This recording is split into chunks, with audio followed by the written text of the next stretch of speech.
Em nome do Pai, do Filho, do Espírito Santo, está no ar mais um episódio do Pod Peixe. Esse episódio ele é um oferecimento Chili Beans Garopaba e Satoruji Sushi. E hoje nós começamos assim, nesse tom mais tranquilo, por quê? Porque esse episódio nós vamos gravar com ele, que é filósofo, teólogo, psicanalista, esquerdista, político e padre. Estamos hoje aqui com o Padre Valdeci. A bênção, padre. Deus te abençoe. Deus. É isso. Alegria. Estou muito feliz que o senhor está aqui hoje com nós. Espero que seja um bate-papo muito da hora. Você sabe que eu sou ateu, né? Eu sou ateu. Eu não acredito em Deus. Eu sou um cara que não... Eu digo o contrário às vezes. Todos somos crentes até que prove o contrário. Porque no mundo ocidental, ser ateu é algo muito difícil e que exige um exercício muito grande, né? Vamos falar disso. Bueno. Tu quer tomar o quê pra gente trocar uma ideia sobre? Olha, por enquanto eu tô tomando água, mas eu sou um pouco muito parecido com meu pai. É? Meu pai tomava tudo. Tudo. Tudo. Da época dele, né? Porque também não tinha muitas coisas, né? E nem as condições econômicas o permitiam. Mas eu tomo tudo. Cachaça, uísque, cerveja, vinho, tudo. Então, o que vinho é bom. Agora tudo tem limite, como dizia Paulo Apóstolo, né? Aqui nada tem limite, não pode peixe, nada tem Paulo, limite. Tudo é permitido, mas nem tudo me convém dizer. Traz cerveja pra nós. A gente tem o maravilhoso patrocínio da cervejaria Fari. Bueno. Que é aqui de Garopaba. Olha, tá cervejinha lindo. artesanal. Fari. Maravilhosa. Precisa de copo. Precisamos de copo. Por gentileza, copo. Fari. A Fari é uma cervejaria aqui de Garopaba. Cada cerveja tem o nome de uma praia. E o corpo dela é relativamente de acordo com a praia. Né? Essa aqui é uma praia vermelha, é uma Irish Red Ale. Você fala inglês, padre? Não. Não? Eu não sei praticamente nada do inglês. É um pouco italiano e espanhol, aí tudo bem. E, padre, a gente vai tomar uma cervejinha aqui. Como é que é essa relação? O padre, ele pode tomar cerveja? Como é que é isso em relação Olha, tem um ditado dentro do seminário, dentro da igreja, que foi o único prazer que a igreja não tirou dos padres foi beber. Maravilhoso. Então, é muito difícil tu achares um padre que não beba. Os padres bebem? Então vamos fazer um brinde. Isso. Brinde a todos os padres, já sou fã de vocês, porque nós bebemos. Agora, tem uns padres, né, que bebem em público. Aí tu não, né? Tu é mais E discreto. tem outros que bebem às escondidas, na sua casa, nas famílias e tal. Eu bebo em qualquer lugar. Tu não tem essa? Não tem, não. Mas Eu já paguei caro por isso. te apontam muito? Sim, você, porra, padre, tá aí tomando cerveja. Em Maruí, porque eu fui padre por 10 anos em Rio Grande. No Rio Grande do Sul. Na cidade do Rio Grande. Sou cidadão rio-grandino, ganhei o título da Câmara de Vereadores mais velha do estado, que é Rio Grande, né? E na cidade de São Pedro. E ali eu saí com muitos amigos e amigas em todos os lugares. Nunca fui de muitos lugares chiques, essas coisas não, mas barzinhos e encontros populares assim sempre fui. Mas nunca fui chamado a atenção. Depois passei por outros lugares, Florianópolis, estive na Lagoa da Conceição também. Sempre frequentava Foi o padre na centrinho. Lagoa da Conceição? Fui por 4 anos. Que Melhor massa. lugar. Pô, mas peraí. Melhor. Eu tinha vindo da Itália. Tu curtia a noitezinha lá, assim? Sim, sempre. Eu vim da Itália, aí foi no ano que o Luiz Nestor ganhou aqui. Da Itália, eu lembro numa avenida em Roma, e eu mandei uma mensagem para o meu irmão, o Valmor, era véspera de eleições. Pergunta para o Luiz se ele me dá um espaço na prefeitura, que aí eu vou ajudar o padre de Garopaba e trabalho na prefeitura. Ele falou com o Luiz e o Luiz disse, olha, se eu ganhar, eu dou esse espaço. E aí eu vim já sabia as previsões, já mostrava que ele ia ganhar, tal, assim como ganhou. Eu vim e ele me deu o emprego de diretor de ensino, eu tinha já experiência por 10 anos de diretor de escola em Rio Grande.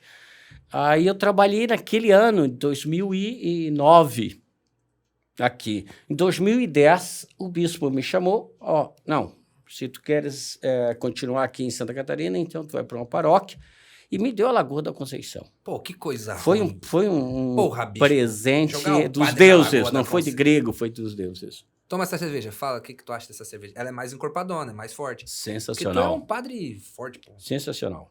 Boa? Muito bom. É boa, né? Muito, muito. Irish Red Vou fazer Ale. propaganda. Faz propaganda. É boa, Isso. é boa. E é barata. Fare. Praia Vermelha. Praia Vermelha na Ibiraquera, né? Praia Vermelha. Muito bonita. Muito bonita. E aí eu trabalhei na Lagoa da Conceição.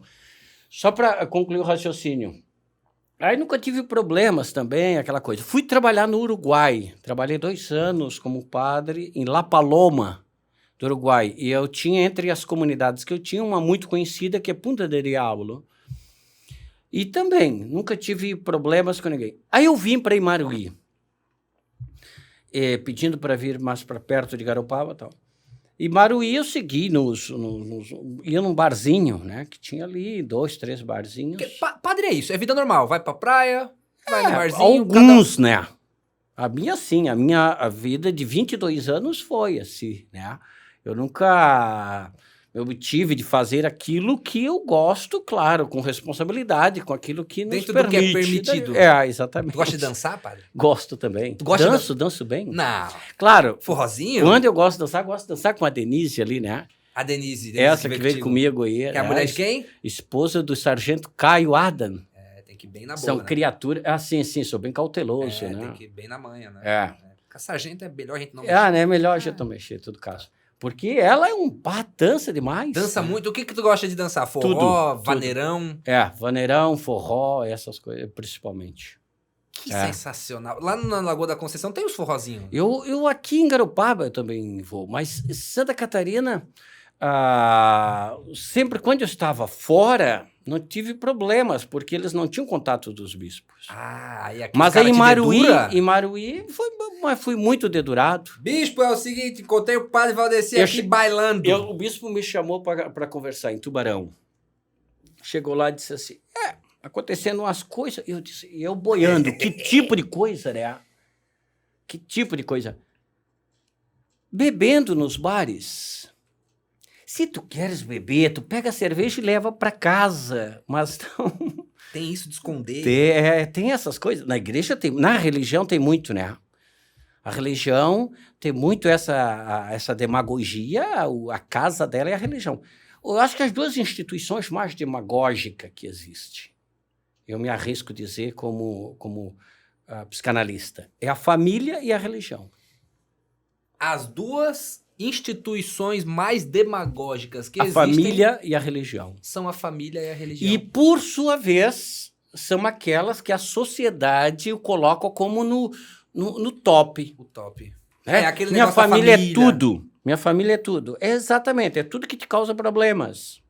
É aquela que está sempre te apontando, é aquela que está sempre te jogando para baixo, é aquela que na maioria das vezes impede o teu progresso, aquela que impede a tua liberdade, aquela que te impede de ser o que tu é, no dizer de Nietzsche, né? E a religião, ela é a religião castradora, extremamente castradora, né? E as 2 falam essa linguagem que é uma linguagem de culpabilidade. Quer dizer, a família, tu não podes... olha a tua família. A tua família vai passar vergonha por causa de ti. E a religião, tu tens uma moral religiosa, né? Então, e por isso que ela é demagógica. E aí pode fazer por baixo. Por baixo tudo é permitido. Esse negócio da família é um negócio bem... Porque eu tenho uma relação com a minha família que não é muito boa, assim. A partir do momento que eu fui me posicionando, né? E politicamente, enfim... E até... religiosamente ou não religiosamente, houveram algumas dissidências e tal. Mas eu sempre tive desde o início, assim, comigo, de que eu não via a família como a coisa mais importante, assim. Eu tinha muito aquele negócio de que, cara, família é quem eu escolho pra estar comigo. Família é quem tá perto de mim, que me respeita, que respeita a minha posição e tal. Porque, cara, a gente não escolhe a família. né? É. A família é uma coisa que tu já nasce nela. E aí tu não pode se apegar naquilo dali porque tu não teve opção de escolha. E isso que tu me falou agora, vindo de uma pessoa, vindo de um padre, é maravilhoso, porque E me tu tira um pouco da escutas culpa. frequentemente isso nas igrejas, né? Em todas as igrejas, não só cristãs, mas também, né? Na sinagoga, um discurso que é uma celebração judaica que eu estava em Istambul, na Turquia, e aí o tema era família. Aí pegava todo aquele histórico familiar, né, do Pentateuco, ali dos primeiros 5 livros da Bíblia, tal, citando aquelas questões todas, né? E o modelo de família, olha, quando na religião coloca como um modelo de família a família de Nazaré, Jesus, Maria e José. Jesus foi extremamente rebelde. Tem uma passagem muito interessante que quando foram a Jerusalém, no Evangelho de Lucas, no início do Evangelho de Lucas, foram a Jerusalém levar Jesus para apresentar. E depois, no meio da multidão ali, Jesus se perde. E aí diz que os pais ficaram muito aflitos, não era para menos, Jesus tinha 12 anos, 11 para 12 anos, e saíram à procura de Jesus, e Maria diz assim para ele, diz o relato. Porra, Jesus. Nós estávamos muito preocupados contigo. E ele disse, por quê? Por quê? Eu deveria estar... Onde eu deveria estar? E ele usa os outros termos, mas ele... Por quê? Isso é um primeiro momento. Quer dizer, questiona esse arquétipo familiar trazido lá pelos judeus, né? Um outro detalhe é que Jesus chega e os teus familiares estão te procurando, a tua mãe e teus parentes estão te procurando. E ele pergunta, e quem são? Minha mãe, no plural, e são meus parentes. Quem são minha mãe e quem são meus parentes? Entende? E aí ele vai colocar, isso é muito interessante, porque tu colocas o conflito, que é parecido com o meu. O conflito pelas tuas opções, pela tua liberdade, pela busca do ser, né, teu. E Jesus diz, minha mãe e meus irmãos, meus parentes, são todos aqueles que fazem a vontade do Pai. Ou seja, aqueles que comungam comigo das mesmas ideias, dos mesmos sonhos, dos mesmos princípios. Esses são meus... É isso? Isso é a minha família. Hoje eu vejo a minha família hoje é quem respeita a minha posição política, respeita os meus desejos e vislumbra da mesma visão de mundo do que eu. Exatamente. Hoje, basicamente, a minha família é, de fato, as pessoas que não são da minha família. E eu acho isso maravilhoso. E eu não me sinto nem preocupado, porque eu vejo muitas pessoas que elas acabam se prendendo muito nessa questão familiar, com esse medo de dizer, pô, eu sou uma ovelha desgarrada da família e tudo mais. Quando que, na verdade, é isso que tu falou no começo. A família, muitas vezes, ela te segrega, ela te puxa para ela não te deixa crescer. E às vezes tem que estourar essa bolha da família. Eu creio sempre que um dos grandes problemas que nós temos é a educação. Eu falei de instituições que são as mais demagógicas, né? A religião e a família. Mas eu posso colocar uma terceira, que é a educação, que é colocado dentro dos valores sociais como também a terceira mais importante. Claro, eu até colocaria no topo da pirâmide a educação como princípio fundamental, mas não uma educação que fora desenvolvida ao longo da história. A educação que foi desenvolvida ao longo da história é uma educação castradora. Isso pode, isso não pode, isso pode, isso não pode. Aí quem vai te dizer que não pode? Um professor e uma professora que está muito mais lascado do que tu, que tem uma história muito mais complicada do que tu, mas que se serve da história de professor para te determinar, para te colocar as regras. Assim faz o pai, assim faz a mãe, e assim faz a religião. Assim faz a religião. Tu acha que a religião, ela funciona muitas vezes como uma creche para adulto, que te ensina a fazer o bem e fala que não pode fazer o mal? Como que diz Marx? Karl Marx. O que ele dizia da religião? Tem um Karl Marx. É maravilhoso. Ele vai dizer que a religião é o ópio. A religião é aquela que usei o termo antes, que te castra, que te poda. E ela faz isso de propósito. Porque ela quer... Eu te podo com o intuito de quê? De me afirmar. Meu objetivo é me afirmar. Por isso eu digo, tu estás errado. Eu sempre coloco que tu estás errado a partir de um conceito de certo. E esse conceito de certo é o meu conceito. Não é um conceito de real. Entende? Então tu estás errado.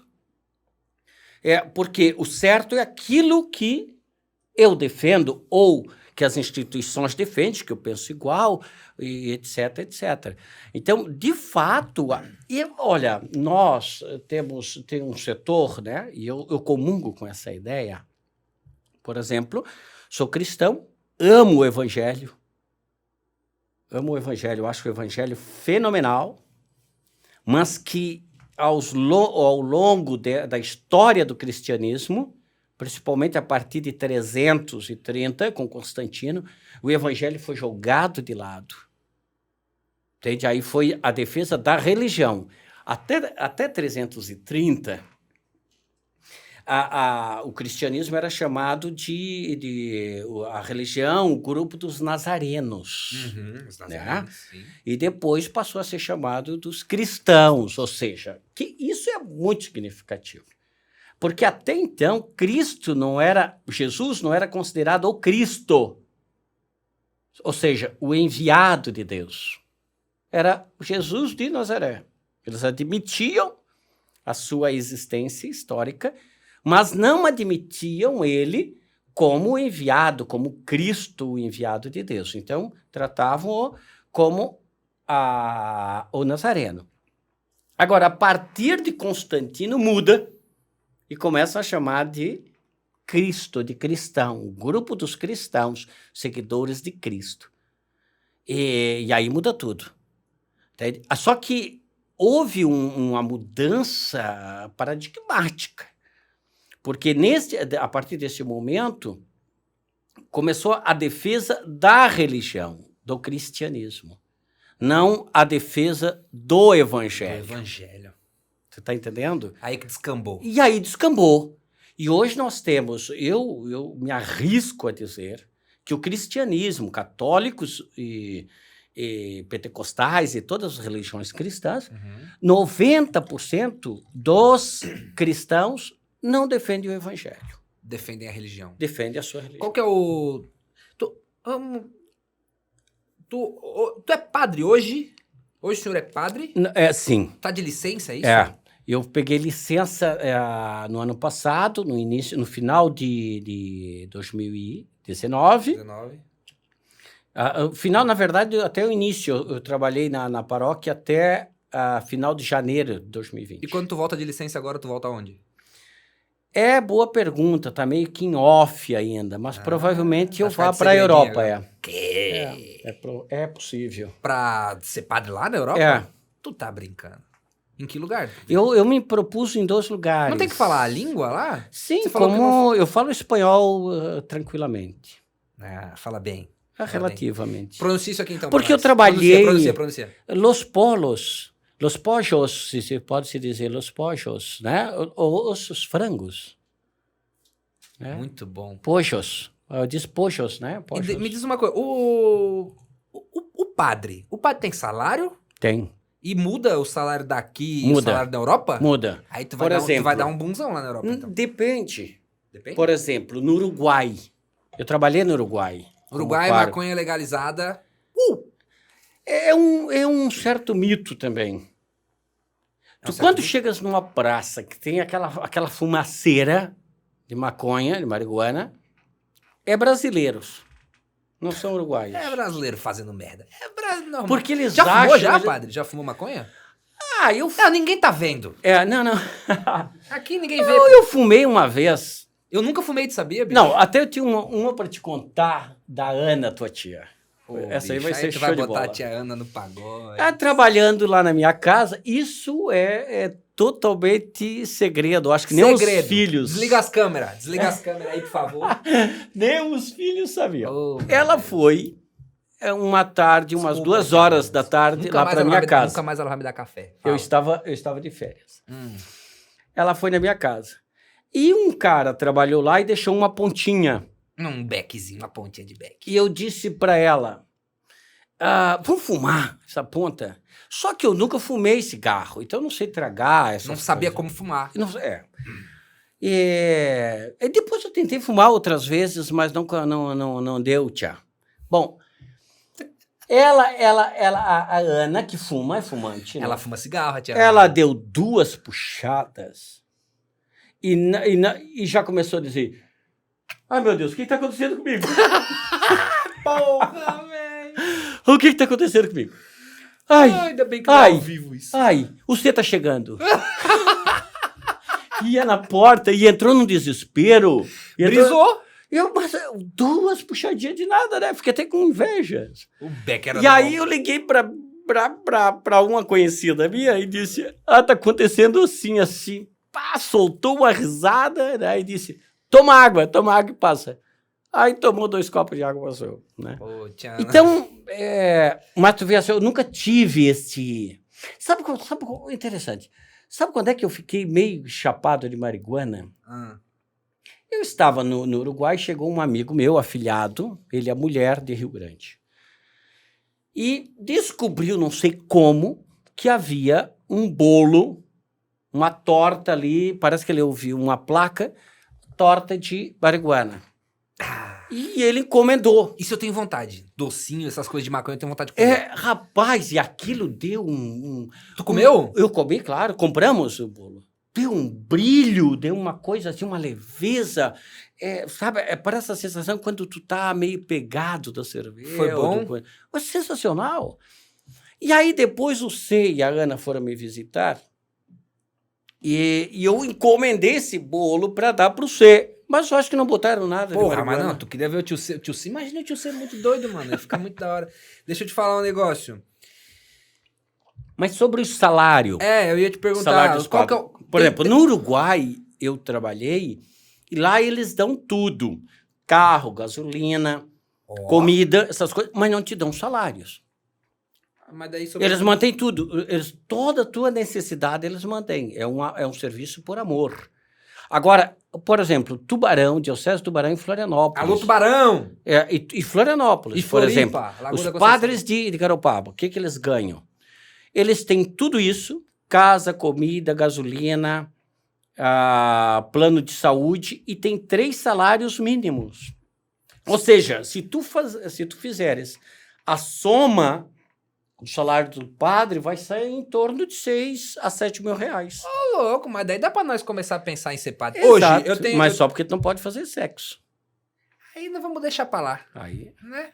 Tudo tem seu preço. Porra, padre, mas esse bagulho é um bagulho meio tenso, né? É terrível. Vamos falar disso. Vamos comer um sushizinho, multiplicar o peixe. Vamos. Multiplicar o peixe. A multiplicação. Multiplicação. Jesus fez isso, né? Multiplicou o peixe. Disseram isso. Isso é um texto muito interessante.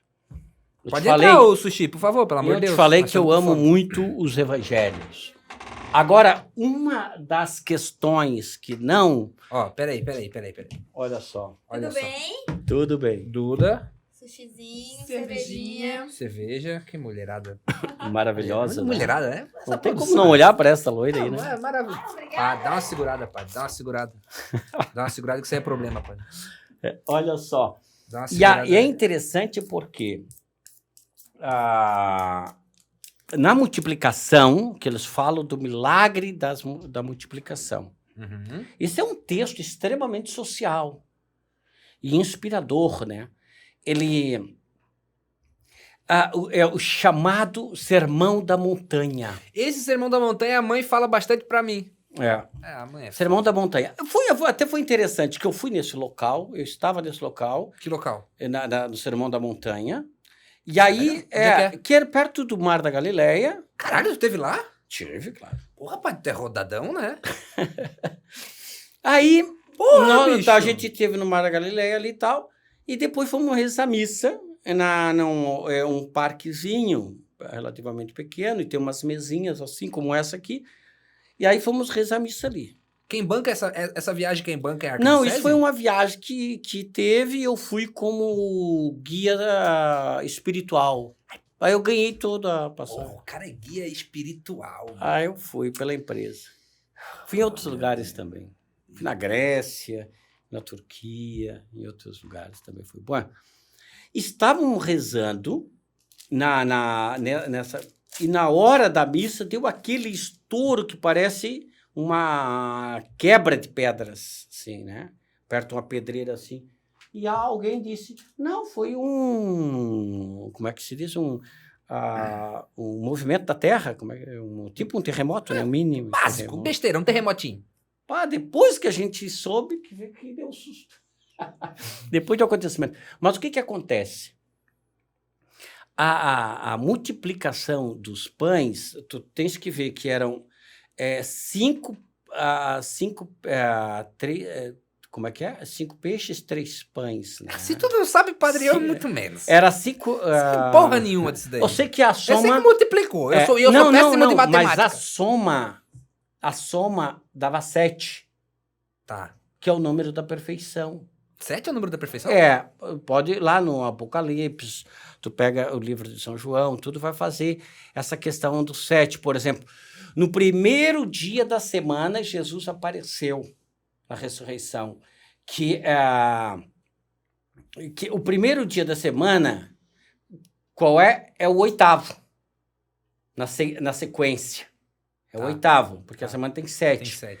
Para dizer que Jesus é a nova lei, é o Deus encarnado que vem para renovar todo aquele projeto do judaísmo.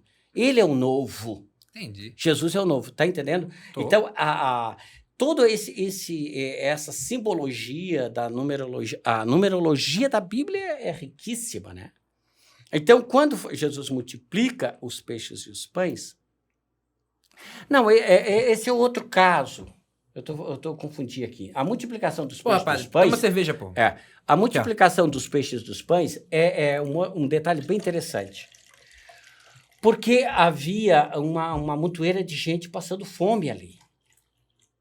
E naquela época, na época de Jesus, eles faziam aquelas romarias, e como hoje, eles levavam nas suas bolsas os alimentos.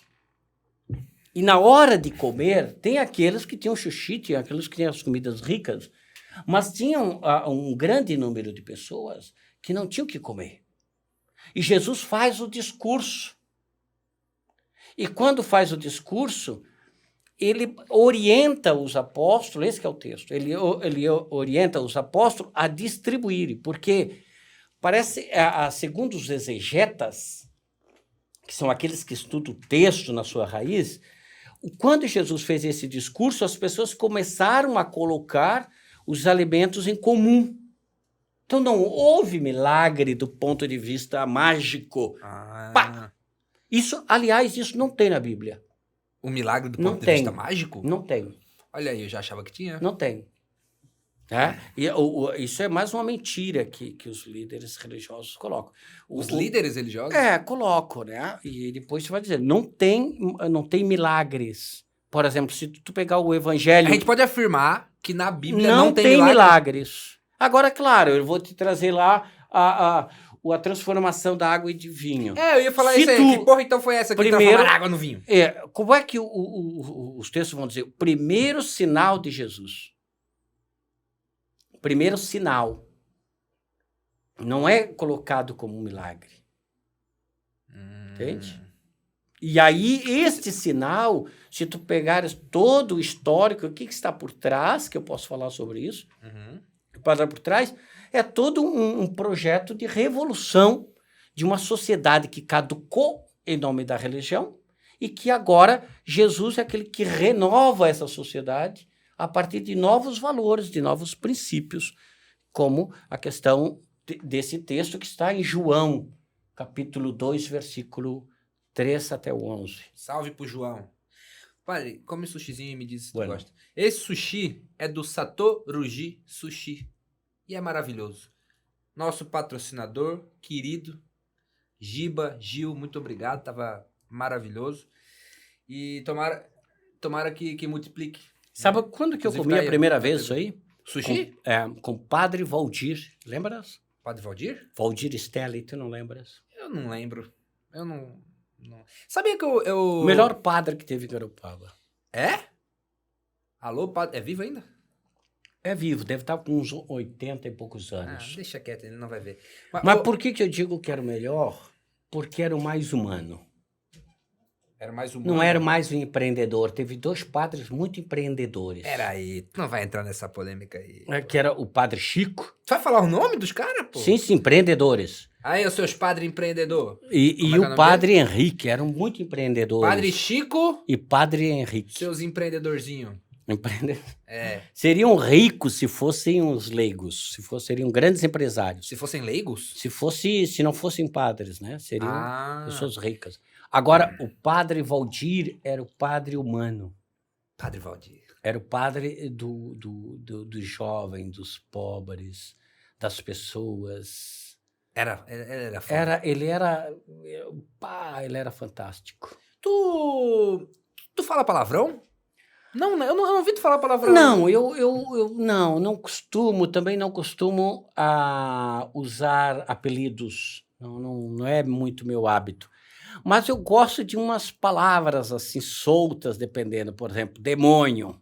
Tu fala demônio? Oh, demônio! Mas eu não falo demônio.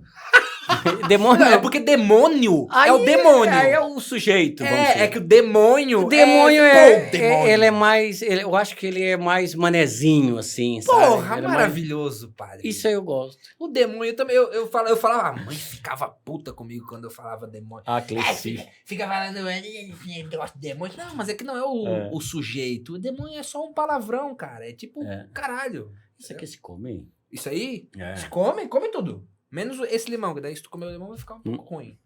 Mas se come. É bom, isso aí é alga. É bom? Gostou? É verde, né? Hã? Ela é verde.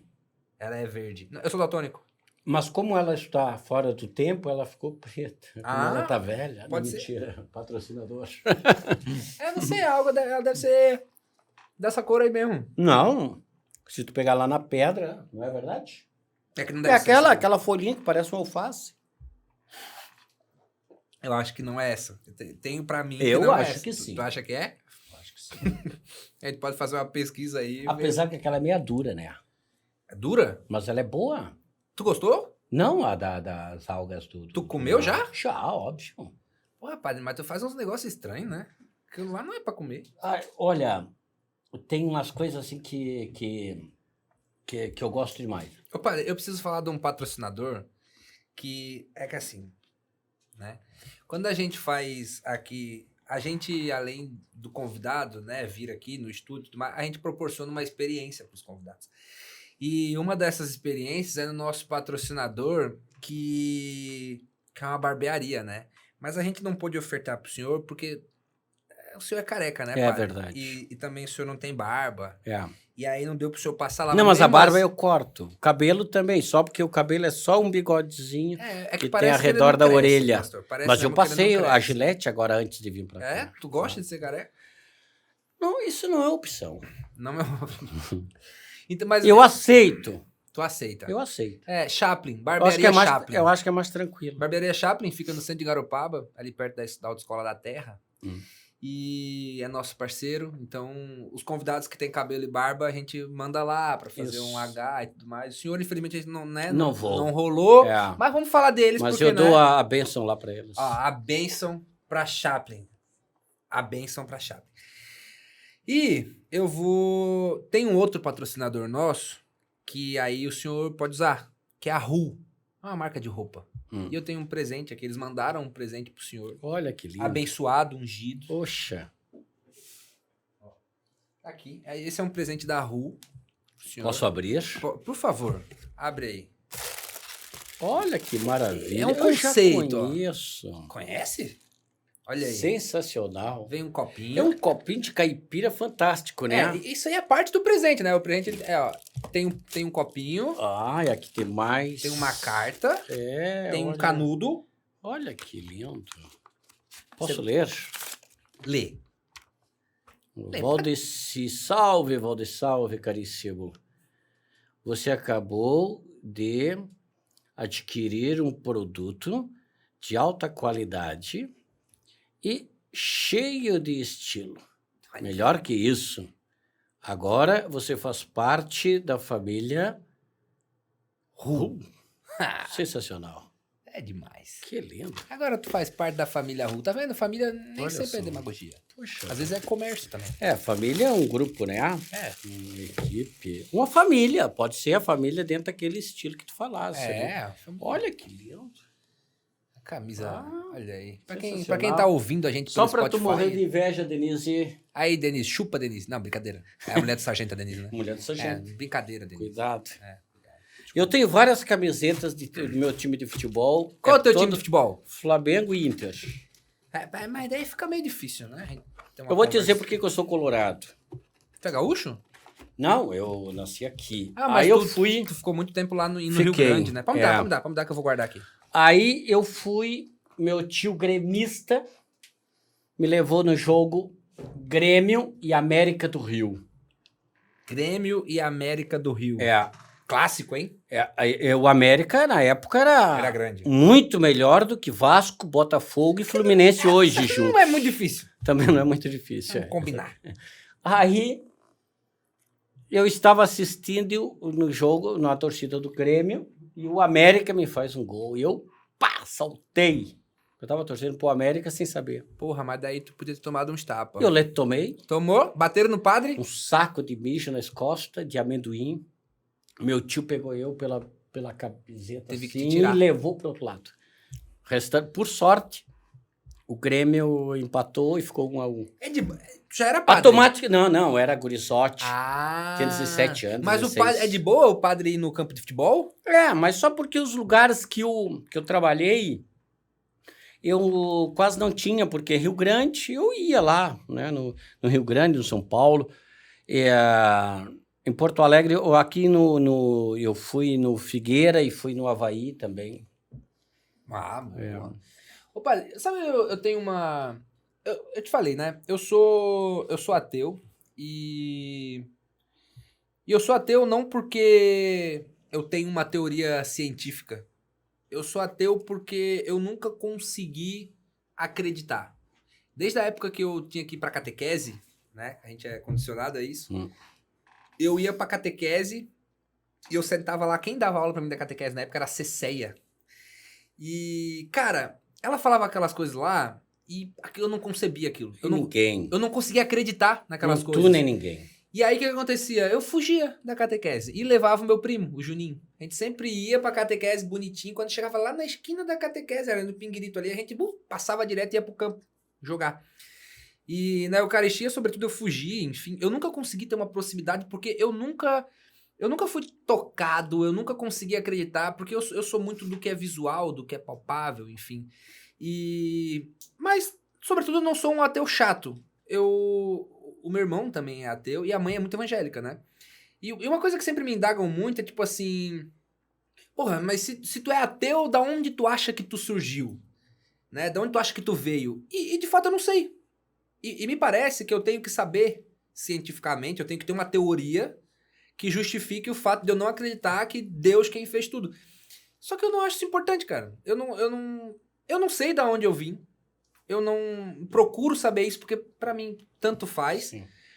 Mas me parece que os religiosos em si, eles falam dessa não teoria científica como se a teoria evangélica, a teoria cristã de criação, de que um Deus criou isso, fosse uma coisa exata. E pra mim é uma teoria. É uma teoria de que Deus foi lá e criou o mundo em 7 dias, na qual eu não acredito, porque eu não acredito num Deus. E a pergunta que eu quero te fazer, ela é em relação a tua relação, se tu já teve alguns momentos, se tu conheceu pessoas que eram ateus e que deixaram de ser, e pessoas religiosas que deixaram de ser religiosas e passaram a ser ateias, se é que esse é o termo. A segunda tese, sim. Que eram religiosos e passaram a não ser mais e passaram a ser ateus. Isso sim. Conheci várias pessoas Que eram religiosos. e que viraram ateus. Conheci vários desses e amo essas pessoas porque eram fruto de profundo conhecimento, leitura e de acesso, né? de interiorização, de procura. E por isso eu passei já a admirá-los mais ainda, com mais profundidade ainda. Agora, o contrário, não. Pessoas que eram ateias e se tornaram passaram... religiosas. Não, Nunca viu? Nunca vi e provavelmente eu Não nunca vai ver. vou ver. Eu também acho. Agora, o fato é que eu escutando tu falar a tua história aí, tu acha que tu tens tudo para desenvolver uma espiritualidade muito profunda. Minha mãe vive falando isso. Não. Espiritualidade é muito diferente, provavelmente, do que diz a tua mãe. Porque a minha mãe vive dizendo, porque se tu fosse pastor, tu ia ser um baita claro, de um porque pastorzão. ela é isso que eu quero te dizer. Porque ela associa a espiritualidade com religião. É isso. E aí não funciona. De tudo que eu falei antes, eu falei de religião. Eu não falei de espiritualidade nem de fé. A espiritualidade, a palavra espiritualidade vem de espírito. E espírito tem o mesmo sentido de essência. A volta para dentro daquilo que é. A essência é isso. A essência é aquilo que é e não pode deixar de ser. Então, o mais profundo da nossa interioridade. Por exemplo, muitos colocam que Nietzsche, o grande pensador da morte de Deus. Nietzsche era um homem de uma profunda espiritualidade. Eu tenho uma plaquinha na frente da minha casa, que é um escrito dele que diz: nenhum valor é caro, é demasiado, pelo preço que tu paga pela tua liberdade. E essa busca pela tua liberdade está muito aquém, não tem nada a ver com libertinagem, fazer o que tu quiser, né? Porque a libertinagem é uma fuga da cultura. E a cultura é aquilo que nos permite caminhar juntos. Então, o libertino é aquele que foge da responsabilidade, do caminhar junto, de respeitar o direito e a liberdade do outro. Bom. Agora, a liberdade, não. A primeira liberdade é uma liberdade em relação a mim. Quando eu me permito pensar aquilo que eu nunca pensei. Aceitar aquilo que eu nunca aceitei. Ver aquilo que eu nunca vi e fazer aquilo que eu nunca fiz. Entende? Então, a liberdade te leva a essa transcendência de ti mesmo, né? Então, a espiritualidade é isso, quando ela te volta para a tua essência e que tu começa a perceber. E tu coloca em xeque. O Jesus era de uma profunda liberdade, mas não era religioso. E, às vezes, na sinagoga, como diz os textos, mas ele não era religioso. A religião é um comércio, um verdadeiro comércio em nome de Deus. Você acha que a religião é um comércio? É um comércio dos mais escancarados, mais ridículos. E como é que tu... Vamos lá. Tu afirma... Bom, tu enquanto padre... Eu esperava essa pergunta. Tu, enquanto padre, tu afirma que a religião é um comércio. Eu, enquanto ateu, concordo com isso, mas não é esse o motivo que me faz ser ateu. Porque acontece o seguinte... Eu quero saber, como tu inserido nisso... Parece que eu estou sendo... Eu estava esperando essa resposta. Eu não acho nem que isso é hipocrisia. Eu acho que a pergunta é mais no sentido de... Como é que tu faz, sendo uma pessoa consciente disso, qual é o teu papel enquanto padre dentro de uma instituição que tu diz que vou faz te um dar comércio? um exemplo. Qual que é o teu papel nisso? Eu vou te dar um exemplo do padre Júlio Lancelotti. Eu amo esse cara. Eu conversei com ele pra fazer uma live e outros com ele. tantos. Júlio Lancelotti é um exemplo. Ele é maravilhoso. Que é conhecido nacionalmente. Padre Júlio Lancelotti, por favor. Você... Mas é um exemplo. Tu pensa que Júlio Lancelotti é bem quisto pelos padres da Arquidiocese de São Paulo? Não é. Não é. Tu já viste um bispo defendendo o padre Júlio Lancelotti? Nunca. Não. Só vejo ele tomar pau, na real. Quem defende ele é o pessoal da esquerda lá então, de São Paulo. ele faz parte de uma instituição que é a Igreja Católica, falo em nome dessa instituição. Mas Como eu faço parte de uma família, tu faz parte de uma família, tu é da família tal, sou da família tal, A, B, C, D, meu pai, minha mãe, mas nem sei, no caso do padre Júlio Lancelotti, não comunga com essa ideia. A ideia institucional, aquele que é a espinha dorsal. Ele é um cara muito humano. Queres um outro exemplo? Quero. Sensacional. Maravilhoso. Bergoglio. Não conheço. Jorge Bergoglio, mais conhecido por Papa Francisco. Esse eu conheço. É, esse aí. Me Entende? fudeu agora. É um cara que a gente vê Porra. na fala dele, Eu ia perguntar do padre. na fala do Papa Francisco. Como é que é o nome dele? Jorge Bergoglio. Jorge Bergoglio. Eu acho ele maravilhoso. E aí tu vê na fala dele que ele não comunga com a igreja nessa, como ela está. Porque, sabe qual que é a minha pergunta pra ti, Valdeci? Padre Valdeci. Porque assim, ó, a gente vê... Vamos pegar a igreja evangélica, certo? A igreja evangélica, ela tem aquela visão daquela senhorinha de saia, de cabelo comprido, papapá, que é um pessoal de média a terceira idade e tudo mais. E ela veio o quê? Ela vem se renovando. Então tu vê hoje, tem a bola de neve, por exemplo. Isso. Vai lá, faz um púlpito com uma prancha, ela aproxima o jovem. Tu acha que, nesse sentido, a igreja católica, ela ficou pra trás? Não. Falta inovar? Não. Tu acha que o Papa, por exemplo... Porque eu vejo o Papa Francisco... Jorge Bergoglio. Eu vejo o Padre Francisco como um cara que ele veio e deu um sopro de novo, fez um boca a boca na religião católica e reviveu. Mas isso para Porque ele trouxe humanidade de novo. Isso para ti que estás de fora. Mas para mim que estou de dentro, que vejo de dentro e não de fora... Uhum. A gente fala com tranquilidade que mais de 50% dos católicos não gostam do Papa Francisco. Mais de 50%. Porque são muito conservadores. Entre eles, padres, bispos e os fiéis em Eles geral. são muito conservadores? Não, Assim? porque não são conservadores. Porque eles estão engessados dentro daquela estrutura da igreja chamada da cristandade. Deixa eu dizer isso. Em 1993... Eu vou comer o sushi todo. Vai. Em 93, Tá bom. eu tinha terminado a faculdade de filosofia, em 94 ia começar a faculdade de teologia. Surgiu um grande livro chamado Os Cristãos Rumo ao Século XXI, de um padre, não sei se era austríaco, eu acho que dá até para procurar aí na internet. Padre José Comblain, faleceu já. Os Cristãos Rumo ao Século XXI. E aí eu peguei como proposta de férias vou ler esse livro. É um livro relativamente grosso.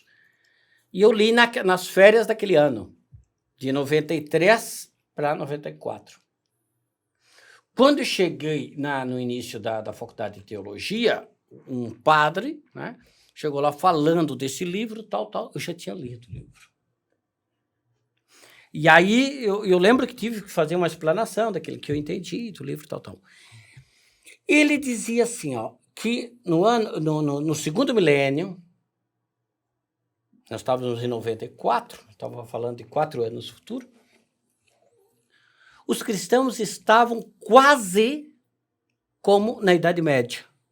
Cacete. Sabe? Ou seja, e isso de fato nós vimos hoje. E dentro desse contexto, como um aborto, surge Papa Francisco. Então, Papa Francisco é quase que um peixe fora d'água nesse sentido. Mas ele, como hiperinteligente, intelectual que é, ele sabe que o seu legado vai ser para depois da morte. Então ele fala, ele escreve, ele diz, ele é evangelho puro.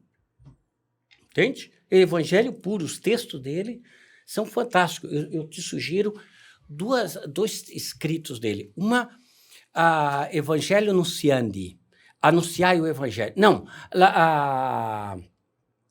esse era o Papa Paulo VI. A Alegria do Evangelho. Esse é o primeiro que ele escreveu, Alegria do Evangelho. Tu começa a ler um texto pequeno e tu vê a beleza que é o Evangelho. Entende? E um outro texto que ele escreveu recente, eu acho que há 2 anos, Laudato Si. Adalto? Laudato Si, louvado seja. E que é um texto ecológico, da ecologia, baseado nos textos de Leonardo Boff, brasileiro. Leonardo Boff, maravilhoso. Entende? Maravilhoso. E aí, ele vai fazer toda uma relação onde está esse Deus criador, que é muito diferente daquilo que nós aprendemos na catequese. Esse Deus criador da catequese eu também não acredito. Olha aí. Então eu já tô sentindo menos culpado por ser ateu. Aliás, isso é uma coisa interessante. Tu sabe que a criação é falado no livro do Gênesis. Tem uma Bíblia aqui, né? Tem O uma livro Bíblia. do Gênesis... Essa Bíblia é da minha mãe, tava lá em casa, eu trouxe. eu já vi que era uma Bíblia evangélica. Tem diferença da Bíblia evangélica pra católica? Tem, sim. Eles dizem que não, mas é mentira, tem. Inclusive, as evangélicas não aceitam os livros. Tem vários livros da Bíblia, do cânon católico, que os evangélicos não aceitam. O evangélico ele tem uma bronca muito grande com o católico quando fala das imagens, né? A igreja, ela é cheia de imagem, não sei o que. Aí o que o evangélico diz? Que, na Bíblia fala que você não pode adorar falsas imagens, não pode adorar ídolos, não sei o que. Eu não sei qual que é a passagem, também, né? Mas, e aí eles acusam muito os católicos de cometerem esse erro, de adorarem santos e adorarem imagens que não são as imagens de Deus e tudo mais. Sim. E aí, parece que, eu não sei se é verdade, mas na Bíblia evangélica tem isso, e na católica não tem essa passagem que fala que não adorai falsos santos. O negócio Não, assim, tem sim. Tem? Tem. E aí, o que rola aí? Qual que é Primeiro qual que é a parada? primeiro que os católicos batem o pé dizendo que eles não adoram. Que dali é só pra lembrar. Veneram. Veneram, que é a mesma Que é coisa. a mesma coisa lembrar. Então, ali tem a imagem de Santo Antônio, Tá, para lembrar o grande homem Santo Antônio. tá. Entende? É que ter uma imagem Agora- na igreja não é idolatrar? Hã? Ter uma imagem na igreja não é idolatrar?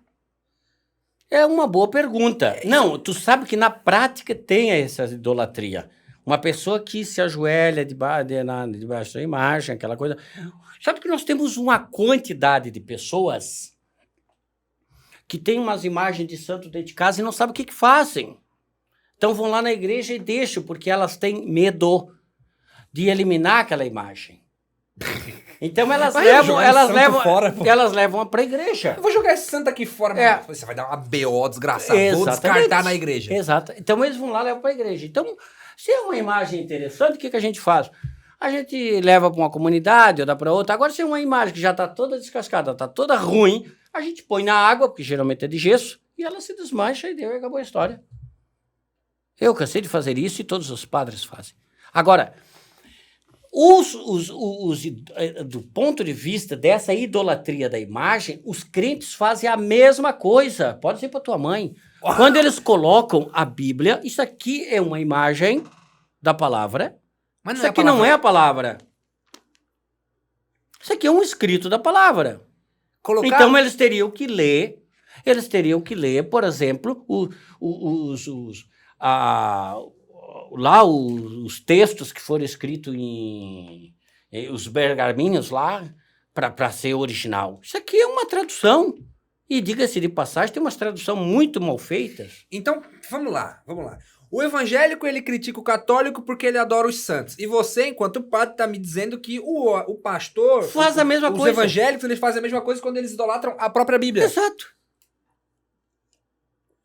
Então há uma idolatria, tanto de um lado, de outro, idolatria, porque a palavra idolatria vem de uma adoração a um objeto morto. Que não necessariamente é uma imagem. Que geralmente é uma imagem, que isso aqui é morto, tudo é morto. Então, no momento que eu idolatro, isso aí entende? Isso aqui é vivo. E isso eles fazem, De tão fresco que tá esse... todos eles fazem isso. E fazem isso por quê? Pela ignorância.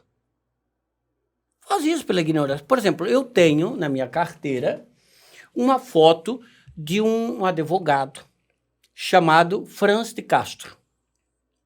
Franz de Castro foi um cara que morreu em São Paulo lutando pelos presos. Eu escutando a palavra do Guilherme. Ele começou a lutar exatamente, ele tinha a imagem das pessoas não como um criminoso, ele não é um criminoso, ele não é um bandido. Ele é uma pessoa que cometeu um deslize. Que tem direito E a que aí se vem o recuperar, que princípio tem direito da à sua defesa. E que aí vem o princípio da justiça, porque a justiça, no ponto de vista do evangelho, é aquele que resgata a tua imagem de Deus, a tua dignidade. Esse é a justiça. A justiça é aquele que te faz resgatar o teu ser. Agora, o que nós vimos não é justiça, nós vimos uma vingança. Uhum. O cara, ele é culpado pela morte de 200 e tantas pessoas na Boate Kiss, e nós vamos se vingar. Vamos dar 18 anos para ele, entende? Porque ele era o responsável do som, e ele foi negligente, ele foi isso, a culpa é dele. Nem disse negligente, né? A culpa é dele, não sei o que, então nós vamos dar 18 anos. Isso é vingativo. Não tem nada de justiça. Então, a questão do evangelho, ele fala daquilo. Então, eu tenho na minha carteira, por exemplo, essa imagem de Franz de Castro. Isso é idolatria? Não. Quando eu olho para a imagem de Franz de Castro, É para tu lembrar. eu lembro que eu não posso perder de vista o meu trabalho em defesa dos presos. Maravilhoso. Quer dizer, eu tenho minhas tatuagens, certo? As minhas tatuagens nesse braço aqui... Não é idolatria. Não faz uma idolatria do Che Guevara. Do Che Guevara nem do Lula. Mas tu tens... Olha, hoje É porque eu sei... Isso aqui não me deixa esquecer A luta. É. A luta do Che. Isso aqui A tá luta marcado, do Lula em defesa das pessoas, que nenhuma pessoa passe fome, que as pessoas tenham direito. Isso é uma justiça, isso é direito do ser humano como ser humano. E se alimentar. E se alimentar 3 vezes ao dia. Então, quando eu trago Lula, entende? Quando eu trago o crucifixo, não é idolatria da cruz, como diz os evangélicos. Não é eu estou adorando um símbolo de morte de Jesus, não. É, porque eles falam isso, né? Exatamente. Eu estou dizendo que teve alguém que deu a vida nas piores situações e que ele passou, disse aqui o Guilherme, pelo suplício. Isso é maravilhoso. O suplício, o Guilherme ainda, falou um pouquinho sobre aquilo ali. E aí eu ainda disse para os meninos que estavam ali, isso era em praça pública, era na rua. Por isso que Jesus foi violentado durante na rua para que todos vissem. E as pessoas aplaudiam. Depois nós conversamos, porque as pessoas são más, no sentido freudiano. Nós somos má, nós não somos bons. A igreja vai dizer, a religião cristã vai dizer que nós somos bons porque nós somos feitos à imagem e semelhança de Deus. Que Deus? Que é esse Deus que está falando? Um Deus igual ao homem, então. Então, aí nós poderíamos pegar Feuerbach, que disse que foi o homem que criou Deus e não... Olha, quando... A minha concepção era que claro, o homem que criou Deus. Quando tu diz que nós fomos criados à imagem e semelhança de Deus, tu está julgando Deus a partir de ti, não é o inverso. Porque tu não tens a imagem de Deus. Tu tens a tua imagem. Então, tu está dizendo que Deus é tão ruim quanto tu. Que bosta. É verdade. Tu está entendendo? Feuerbach. E aí ele vai dizer, né? O Feuerbach vai dizer como as concepções que eu tenho de Deus. Deus Pai é o sonho do poder que eu tenho, de dominar a natureza, as tempestades, o mar. Deus Filho é a ideia do amor. Eu quero ser amoroso como Jesus. Entende? Eu dá um rosto e eu ofereço outro. Eu quero ser esse bom, mas eu não consigo ser esse bom, então eu me projeto no Deus Filho. E eu me projeto naquela imagem do amor que é Deus Filho. Então, por isso eu criei, Feuerbach dizendo, eu criei o Deus Filho. O Deus e o Espírito Santo. O ser humano tem 3 sonhos, que é o sonho de poder, o sonho de amar, sem limite, de não ter ódio, de não deixar o ódio de me tocar, de atrapalhar o meu trabalho, meus estudos, meus dias, e o sonho de liberdade. Eu quero ser livre, eu não quero ser dominado por nenhuma força. Então eu criei o Deus Espírito Santo. Que negócio. A imagem da pomba. Então aí eu tenho a ideia de Deus Pai, Deus Filho e Deus Espírito Santo. O que acontece, Tafarel? Que a toda essa religiosidade que está aí, que nós estamos vivendo nesse mundo pós-moderno, moderno, é uma fuga dos nossos problemas. Eu não consigo encarar os meus problemas de pobreza, de deficiências físicas, de não conseguir a minha relação amorosa, de não ser feliz, e eu jogo para uma religião. Então, tu vê, dentro das religiões, um monte de gente frustrada, buscando Marx mais uma vez, que aproveita daquele momento com ópio. Eu tenho uma pessoa que eu amo demais, um grande amigo, que eu amo demais, e que quando ele cheira cocaína, ele de cara, ele fica insuportável. Ele com a maconha já fica mais ou menos, a maconha a cerveja já fica mais do menos, entende? Já fica 70%, e cheira cocaína, então fica uma doçura. Tu tá entendendo? Uhum. E quando ele foge totalmente de si. E quando ele tem que olhar para si mesmo, vem toda a frustração. Aí ele vai para a igreja. Entende? Então ele desencadeia, ele vai para a cocaína. Para fugir de tudo isso. Deixa. Assim eu estou fora de tudo isso. O outro vai para a religião. Então, em muitos casos... Acaba sendo uma fuga, né? Querido, eu visito muito as cadeias, presídios. Ah, tem isso?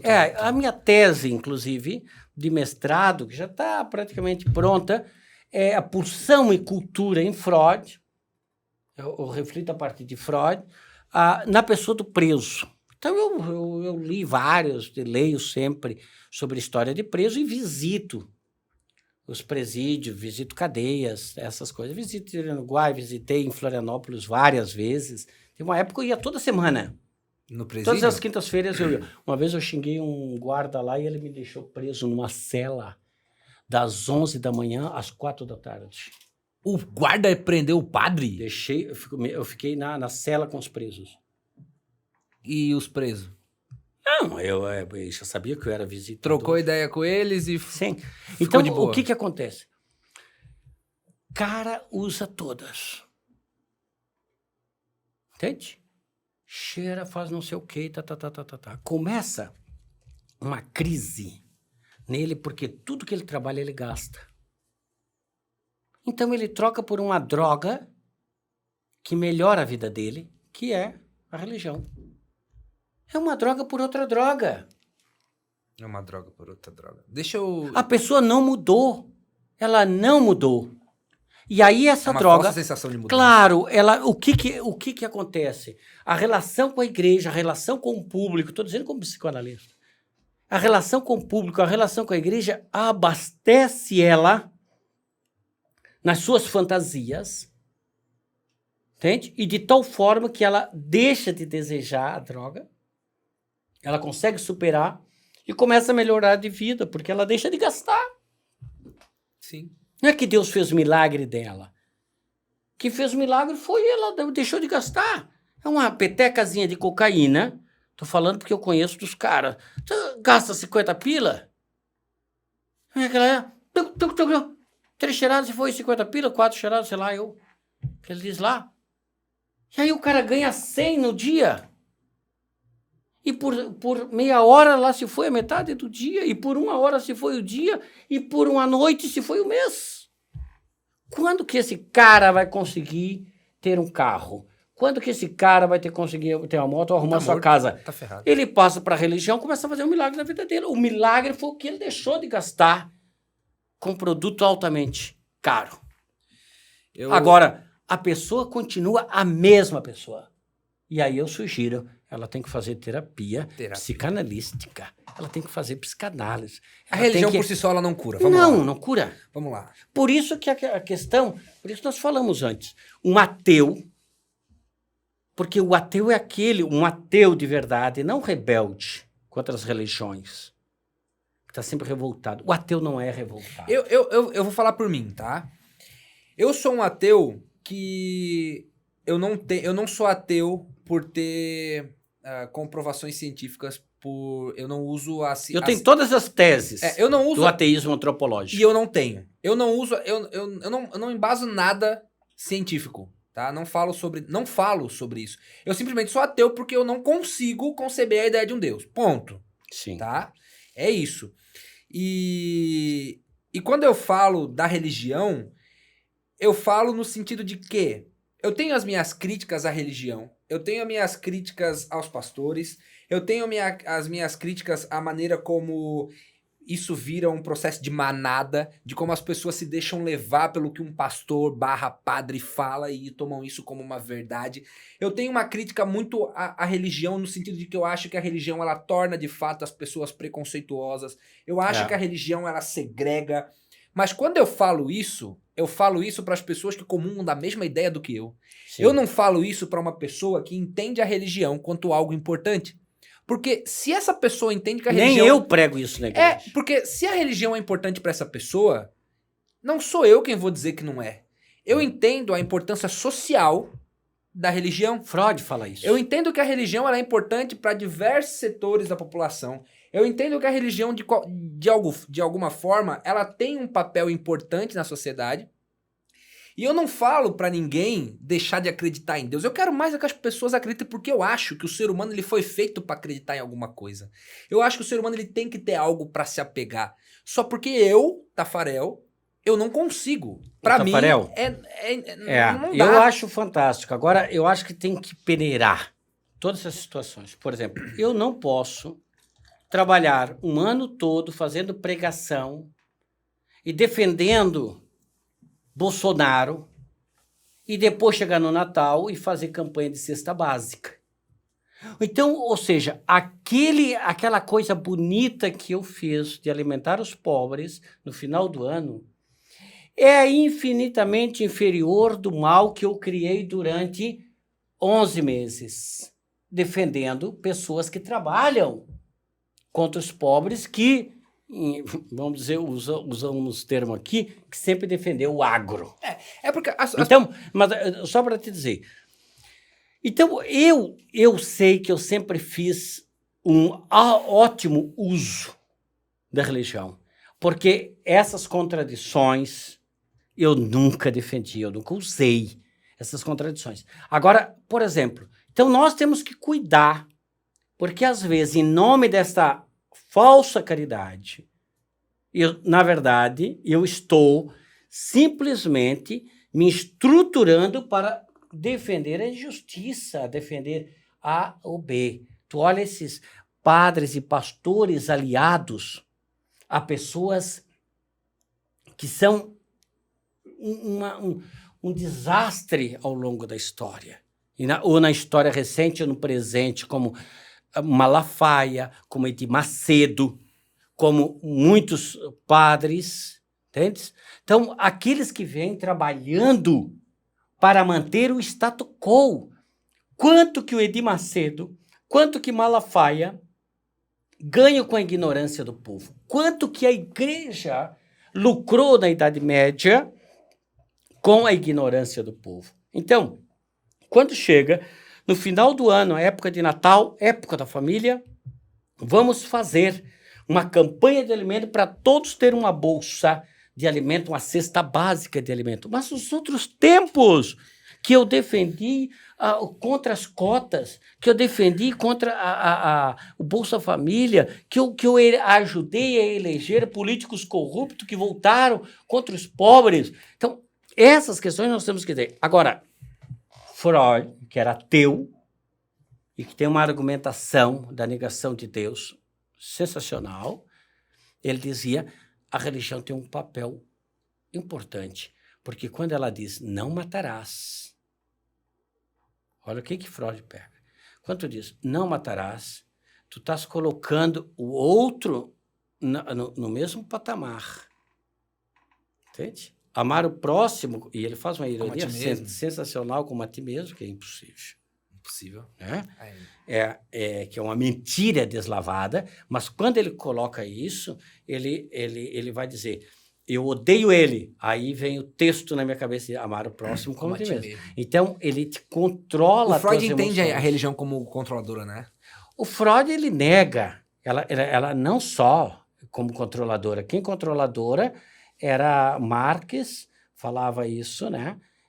Nietzsche também. Nietzsche fala que a libertação da humanidade tem que eliminar a ideia de Deus. Daí que vem a história de Deus, a morte de Deus.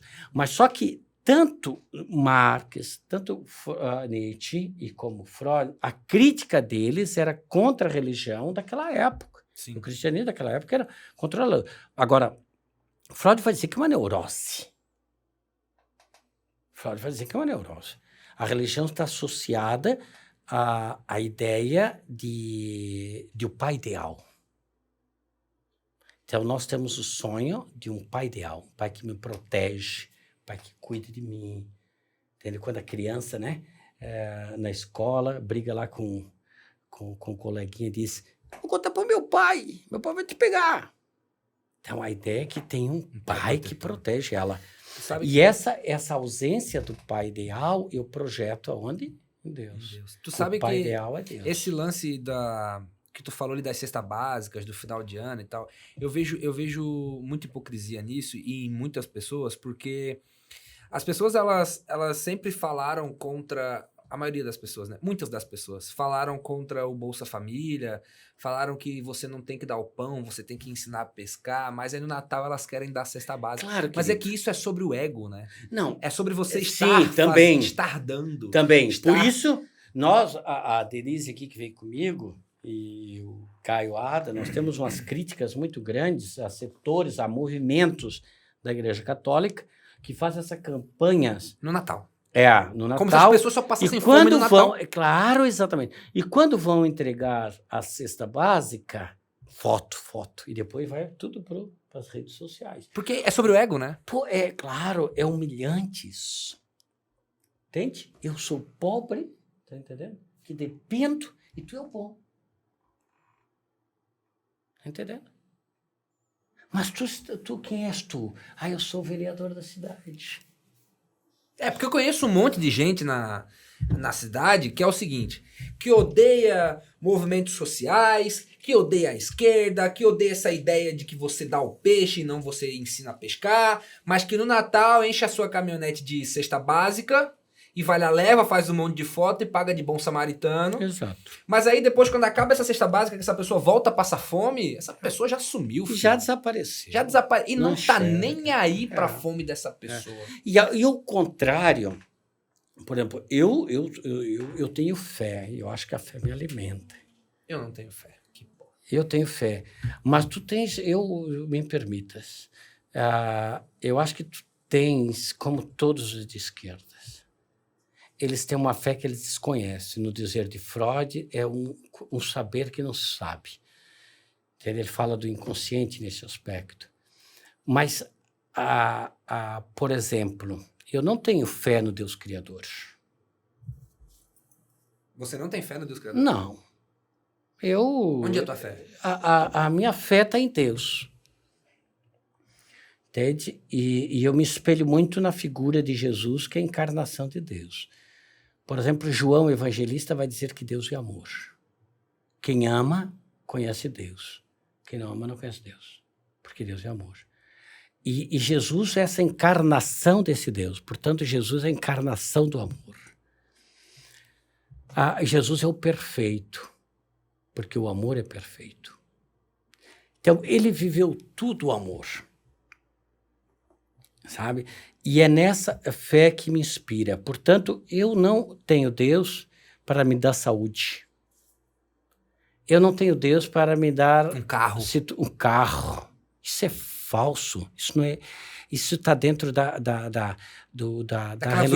religião, da retribuição. Tu quer quebrar esse esquema, é ler o livro de Jó.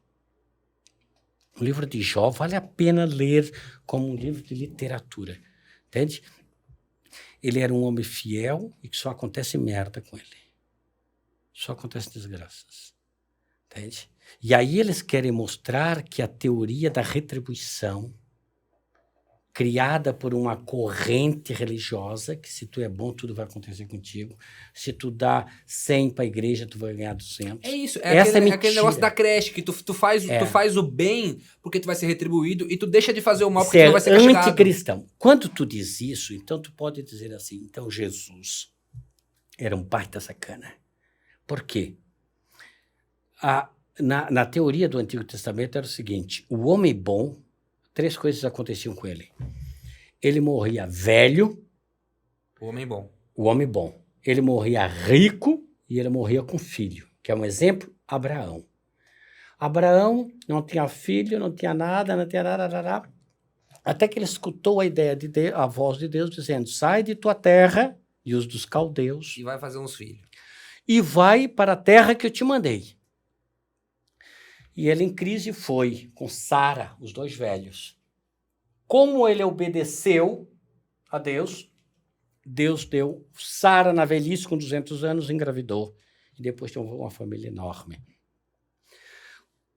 Comprou e ganhou um monte de terra, ficou rico e morreu com 800 anos. Não vamos nem discutir as idades aí.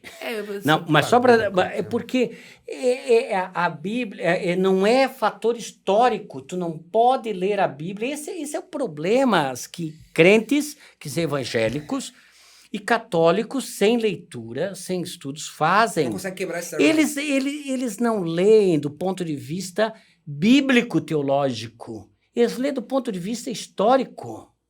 E não existe. A Bíblia não é um livro de história. A Bíblia é um livro, é a história, poderíamos até tirar o H, é a história de um povo de fé que acreditou que ia sair da escravidão do Egito, Êxodo, segundo livro, que ia sair da escravidão do Egito e que sofreu e que morreu e que passou trabalho, até que Deus... Isso é a história de um povo de fé, a fé de um povo. E aí eles criam essa história para alimentar esse sentimento de fé. Deus, então, enviou Moisés. Quem é Moisés? A palavra Moisés significa sair das águas. Então, na história lá está, sair das águas. Esse cara foi acolhido pelas filhas do faraó. Espera, foi acolhido pelas filhas do faraó. Olha a história bizarra. Foi acolhido pelas filhas do faraó, se tornou o maior líder dentro da organização ali dos faraós e foi sensibilizado pela história de sofrimento do povo e daí saiu de deserto contra o faraó e libertou, abrindo o Mar Vermelho. Ah, foi ele que abriu o Mar Vermelho. Então é tudo uma história para falar, aquilo que tu tens que ler. Essas histórias são riquíssimas, mas não tu ler como história. Tu tens que ler como um acontecimento. Onde eu posso resgatar o meu ser? Entende? Os mares, olha que bonito a questão da fé.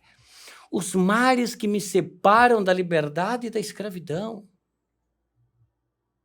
Como eu vou fazer para superar e para abrir esses mares? Ih, atenção, produção, acabou a cerveja. Entende? Então, toda essa história, tu tens que fazer uma hermenêutica. Tu tens que trazer para a tua vida e transformar ela na tua vida e na vida do povo. Era isso que o povo hebreu fazia e era isso que Jesus fazia. E que os primeiros cristãos fizeram.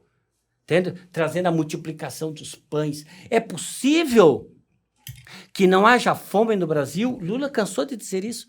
Calma. Não, mas... Segura para nós falar do Lula, peraí. É possível? Mas é possível quando nós parar de pensar que aquele cara de Garopaba ou do mundo que tem 70% da economia vai ajudar os outros, entende? Os outros 30% a viver bem. Não vai. Não vai. Ou seja, é preciso que 70% vivam bem. Sim. Entra a cerveja, pelo amor de Deus, eu preciso beber. Porque senão eu não vou conceber esse tanto de ideia. Eita, pô. As portas aqui fazem um pouco de Uma barulho. loira trazendo outra loira. E usando Ru? E usando Ru. E usando- Porque, sobretudo, ela é marqueteira. É isso aí. Ela é linda, né? E, Agora, é tua namorada, é? e marqueteira. Ah, Deus me livre. Eu não quero esse tipo de problema pra minha vida. Qual é a produção? Eu sou um homem... Não, namorada desse eu perguntei. Ah, não. Porque a primeira vez que eu vi, eu Não. via os dois juntos. Não que ele não Tu, queira. eu sei, tu tens Ele todas tá na e não luta tens aí, vamos nenhuma, ver se né? ele- Eu tenho Ainda nenhuma. bem que padre só não tem nenhuma.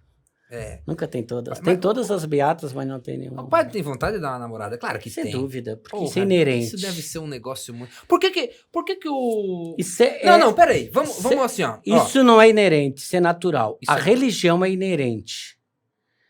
A sexualidade é natural. Vamos fazer o seguinte. Agora a gente vai fazer o quadro Peixe a Peixe. O Peixe a Peixe é um oferecimento da cervejaria Fari. E é um quadro onde eu vou te fazer perguntas. São aí, acho que 15, 20 perguntinhas. Que são perguntas rápidas. É papum. Vou te falar, é sim ou não, ou uma das opções que eu vou te dar. O que tu não quiser responder, a gente vai dissertar sobre depois. Bueno. É na lata, tá? E depois daqui a gente puxa alguns outros assuntos. Depois a gente tem as perguntas das pessoas, tá? Pra gente fazer. Dá um gole aí pra dissolver a ideia. Sim, já. Essa aqui é a praia, essa cerveja da Fari Vida é a é melhor. Silveira. Praia da Silveira. É, na praia. A vida é melhor na praia. E com Fare. Com Fari. Fari. É isso aí, é Fari. Eu tenho uns amigos que são da família Fare, mas não com PH. FA? É. É. Falaram lá atrás. É. Alguém meteu um E lá. Fari. Essa é uma Pale Ale. Eu acho que é assim a pronúncia. E a Silveira é uma das praias mais lindas do mundo. Eu acho a Silveira maravilhosa. Garopaba todas, né? Mas a Silveira... Todas as praias são lindas. Eu Sim. acho o Cassino, no Rio Grande do Sul, que meus familiares foram lá e acharam feia. Eu acho lindíssima. Eu acho maravilhoso. Vamos lá. Peixe a Peixe, oferecimento de cervejaria Fari com o Padre Valdeci. Vamos lá. Cerveja ou vinho? Olha, é uma boa pergunta. Cerveja ou vinho? Se eu tivesse que viver um deles, eu ficaria com vinho. É papum. Cerveja ou vinho? Vinho. Pagode ou rock? É que o rock varia, né? Pagode ou rock? Rock. Aham. Dia ou noite? Dia. Pizza ou hóstia? Não, brincadeira. Pizza ou burger? Pizza. Melhor viagem que fez? O nome do lugar. Cara, ó, eu fui em vários lugares, mas o melhor lugar que eu fui foi em Manaus. Tá. Um arrependimento. Arrependimento machuca, né? Tá ligado à culpabilidade, né? Quer falar depois sobre o arrependimento? Vamos. Tá. Um sonho não realizado. Um sonho que tu tem que tu não realizou. Não ter ido trabalhar na África. Não ter ido trabalhar na África. Uma pessoa pra conhecer. Uma pessoa que tu queira muito conhecer. Dalai Lama. Porra, boa. Um lugar pra ir.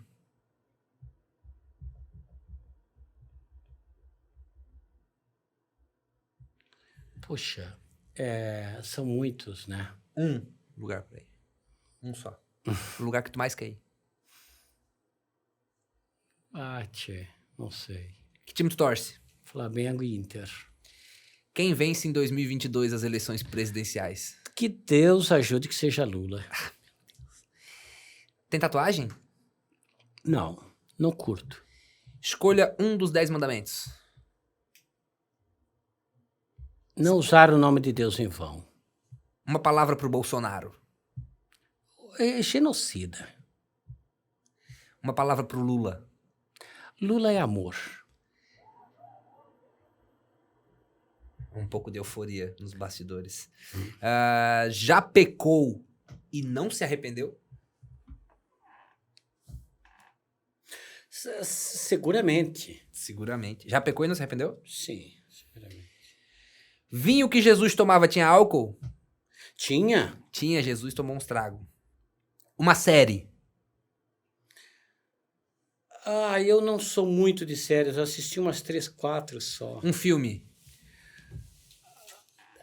Vocês não lembram, não é da época de vocês, mas Sarafina. Sarafina, falando sobre. Quem nasceu primeiro, o ovo ou a galinha? Olha, eu acho que simultaneamente. Porra, mas daí... Como assim sim? Porque eu creio na evolução. Tu crê na evolução? Como assim tu crê na evolução? Claro. Não, peraí, pô, tu é um padre, tu não pode crer na evolução dessa forma.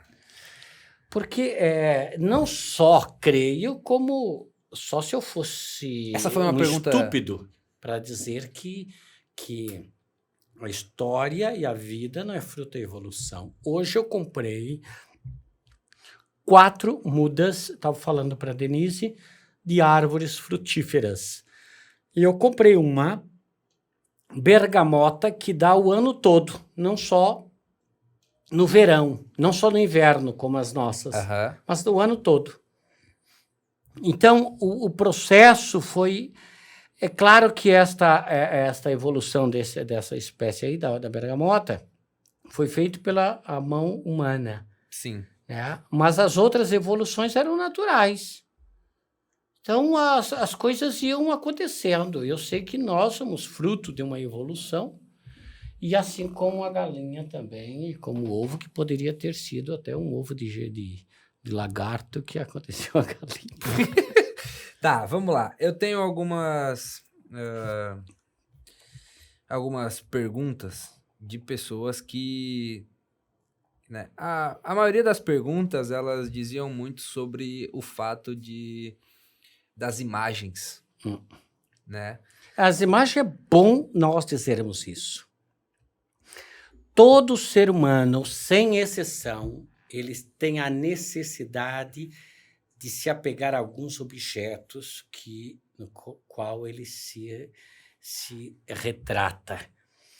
Então, por isso que uns são devotos de Nossa Senhora, os outros são devotos de Santa Rita de Cássia, outros de Santo Antônio, outros de Santo Expedito, e lá e vai. Entende? É uma necessidade. Então, as imagens todos nós temos. Todos nós adoramos imagens. Todos nós. É uma hipocrisia apontar o outro. Vou te dar um exemplo. Tu compra o teu carro do ano e no outro dia tu bate uma foto e põe lá no Instagram, no Facebook, sei lá onde. Idolatrei um carro. Idolatrou. Então, isso seus é idolatrazinhos, vocês ficam idolatrando um monte de coisa no Instagram e quer falar da igreja católica que bota uns santinhos lá. Não, isso é bobagem. Isso é bobagem. Isso é coisa pra quem não lê. É, coisa pra quem não lê. Hipocrisia. Vamos lá. Perguntinha da galera. Perguntinha da galera. Aborto. Vamos tentar ser prático, pra gente botar as perguntas todas. Padre Valdeci, pastor, psicanalista, teólogo, filósofo. O que você pensa sobre o aborto? É um baita tema para a gente discutir. E eu sou contra por 2 motivos. Tá. Primeiro, a mulher que faz aborto, a mulher, porque a criança é filha de um homem e de uma mulher. O homem é um filho da puta, né? Passa... Padre, é o primeiro palavrão seu, cara. De fato. Pô, te perdeu uma virgindade. Agora, a mulher é uma marca dela que ela não esquece. A maioria absoluta não fala. Dói tanto, machuca tanto que ela não fala. Por isso, por esse aspecto do aborto, é que eu defendo que o aborto seja legalizado, mas conforme diz. Legalizado para tirar o pensamento das hipocrisias das pessoas demagógicas. Quando nós falamos na liberação do aborto, nós falamos na liberação do aborto pelo Sistema Único de Saúde liberado. Então, ou seja, para que uma pessoa, para vocês conhecerem, tu deve saber disso, para fazer o aborto, ela passa pelo mesmo processo de um homem ou uma mulher que querem trocar de sexo. O processo é muito parecido. Ela passa por inúmeras terapias, por inúmeros encontros. até o ponto dela dizer, é isso que eu quero. E, portanto, quem defende a não legalização do aborto, quem defende a situação como está, são as pessoas que fazem aborto e que ganham com clínicas clandestinas de aborto. É verdade. E as pessoas demagógicas, falsas, nojentas, que estão dentro das religiões, que sem saber do que estão falando, defendem uma tese que não conhecem. Agora eu te digo, meu querido, com toda sinceridade e com absoluta certeza, como psicanalista e como padre que acompanhei uma série de pessoas que fizeram abortos. Quando tu passa por 3, 4 encontros com um médico, com um psicólogo, com um psicanalista que pergunta, olha, tu queres fazer o aborto? É teu filho, minha querida. Hoje tu vai passar por esse momento. Depois daqui 1 ano, quando ele nascer, tu vai te apaixonar por ele. Tu queres mesmo assim fazer o aborto? Não, não quero mais. É um momento que tu vai... mas eu vou perder a minha juventude. Porque eu queria fazer faculdade. Porque não sei o quê. Porque o meu namorado não quer. Porque era filho... Foi uma gravidez que eu tive por acaso na praia com não sei o quê. Mas, minha querida, o teu namorado, se ele te ama, ele vai te aceitar com esse teu filho. Ele vai te aceitar. E ele é o teu filho. Teu namorado hoje é apaixonado por ti, teu companheiro, mas amanhã pode deixar de ser, mas o teu filho não vai te abandonar. Tu pode ser a mãe mais retardada, mas ele não vai te abandonar. E ela, na segunda, terceira sessão, ela vai dizer, eu não quero. Portanto, nós temos exemplo de Argentina, nós temos exemplo de outros países. Então você é a favor de que se legalize o aborto. Exatamente. Você não é a favor do ato, mas é a favor de que se legalize para a mulher ter esse direito. Tu tens que fazer aquilo que Freud já havia falado. Tu tens que tirar esse tabu, tu tens que quebrar esse tabu. Nós não podemos falar que eu detesto meu pai. Nós não podemos falar que eu não gosto da minha mãe. Eu não posso falar que eu não gosto de mulher. Eu não posso falar... Esses tabus têm que ser superados, assim como o tabu do aborto tem que ser superado. E isso é evangélico. Isso é vida, isso é princípio. Não ficar nessa tese. Deus criou o homem, ninguém pode tirar a vida. Isso é retrógrado. Isso é uma teoria, isso é atrasado, isso é gente dominada pelas instituições que estão até a cabeça envolvida na corrupção. Então, nós temos que abrir essa reflexão. Vamos lá. Lembrando que os índices, né? Os índices de mulheres que morrem em clínicas clandestinas para fazer o aborto que mulheres ricas fazem em clínicas particulares. Exato. É um número gigantesco. Isso tem que ser, é uma situação de saúde pública. Tafa, deixa eu te contar uma que foi interessante. Em Rio Grande, só não vou citar o nome, tinha um cara lá, um tal de movimento da Igreja Católica, que era o doutor fulano de tal. Entende? Eu acho que até morreu já. Doutor fulano de tal, chegava nesses cursos, ele era médico, dava palestra contra o aborto. E vem com aquele discurso todo, porque Deus criou e mostrava lá o feto na barriga da mãe, pulando, dando coice, né? A criança, aquela coisinha toda, Depois descobriram, a criatura tinha uma clínica clandestina de aborto. Essa é a que merda. Ganhava milhares com os ricos. Isso é uma merda. E as pobres ficam jogando gilete, ficam jogando objeto, ficam tomando não sei o quê, tenta vagina para matar o feto. Eu tenho uma última pergunta, tá?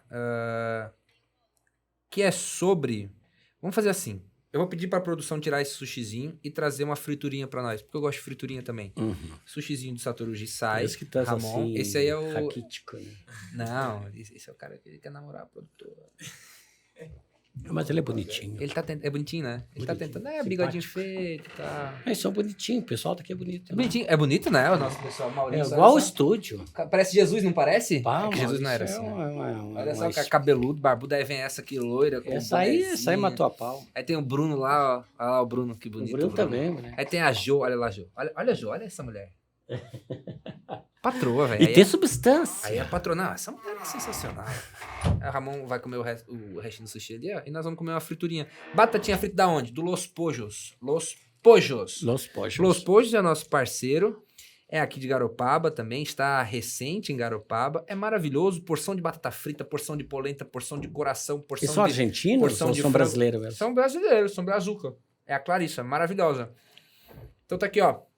Los Pojos. É, Los Pojos. Los Pojos. Vamos botar a rede social deles pra você seguir e pedir na sua casa uma comidinha, uma friturinha, pra você tomar com a Tá Coca-Cola. excelente. Tá maravilhoso. Pojito. Eu tenho uma pergunta, padre.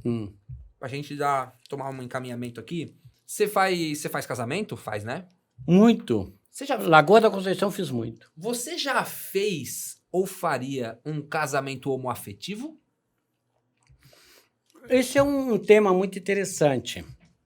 Porque dentro o que eles querem mudar, tem uma reflexão para mudar. Porque tu tem 3 perguntas que tu fazes no casamento. Ai, que delícia isso aqui, bicho. Tem 3 perguntas que tu faz. É por livre e espontânea vontade que tu recebes fulano de tal? Sim.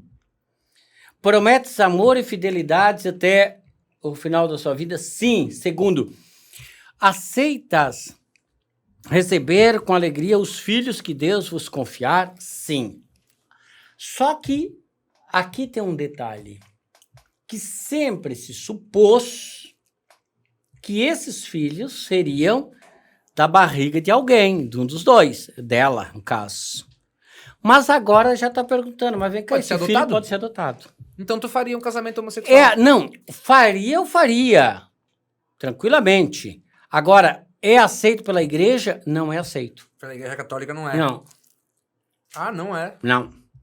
Não é aceito por esse detalhe. Do lance do Porque filho. um não pode engravidar. Não pode reproduzir. Não pode reproduzir. E que louco isso, né? Porque a gente coloca o amor como ato de reprodução. Agora, é um caso que tu pode ser trabalhado, porque nem tudo foi pensado, né? Mas eu tenho uma dúvida.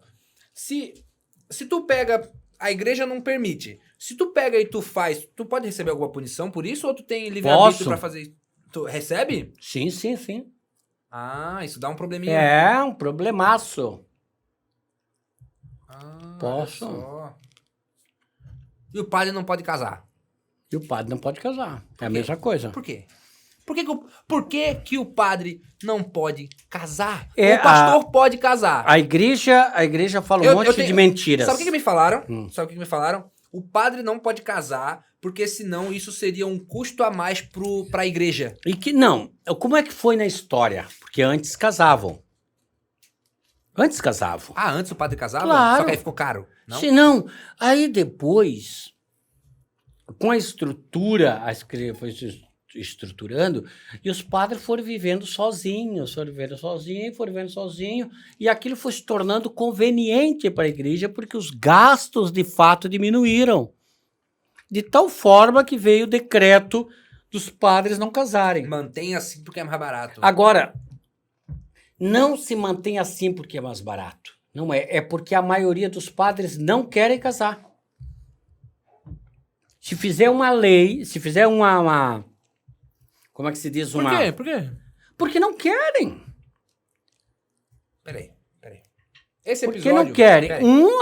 É porque tem muitos padres que são homossexuais, né? Não, Então peraí. Esse... Até me perdi agora. Caralho. Esse é um negócio que é pesado. Não, por quê? Esse... Boaventura Kloppenburg, É um dos padre? maiores bispos que eu conheci de Novo Hamburgo, É gay. perguntavam para ele sobre a questão dos padres gays. E ele disse, olha, os padres gays são muito trabalhadores, são muito inteligentes, são isso, são aquilo, são aquele outro. E eles têm que viver a sexualidade como vivem os héteros. E acabou a história. Ó. Quando a gente diz que isso é feio, tá aqui o preconceito homofóbico. embutido. Claro. Entende? Esse episódio é um oferecimento de Chili Beans. E a Chili Beans, além de tudo, é ótica. Chili Beans Garopaba também é ótica. Então, se você precisa fazer seu óculos de grau, você vai lá na Chili Beans Garopaba, que fica na frente do PG, ali perto da Mormai, e você fala com eles. Escolhe... eu vou ter que ir. Tá, olha aí.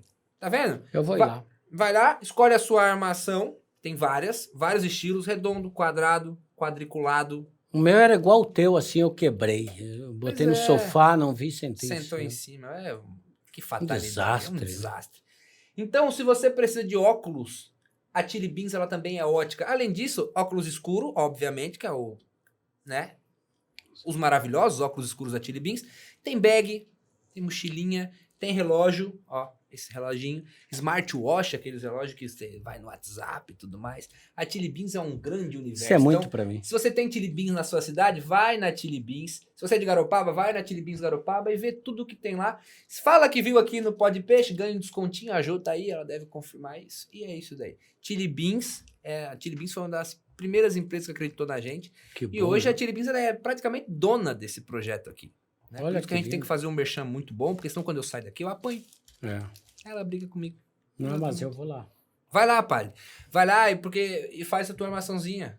Olha só que bonito isso daqui. Eu tenho essa aqui, tenho uma amarela e tenho várias A minha outras. já tá ultrapassada. Só falta de um detalhe que eu já não troquei.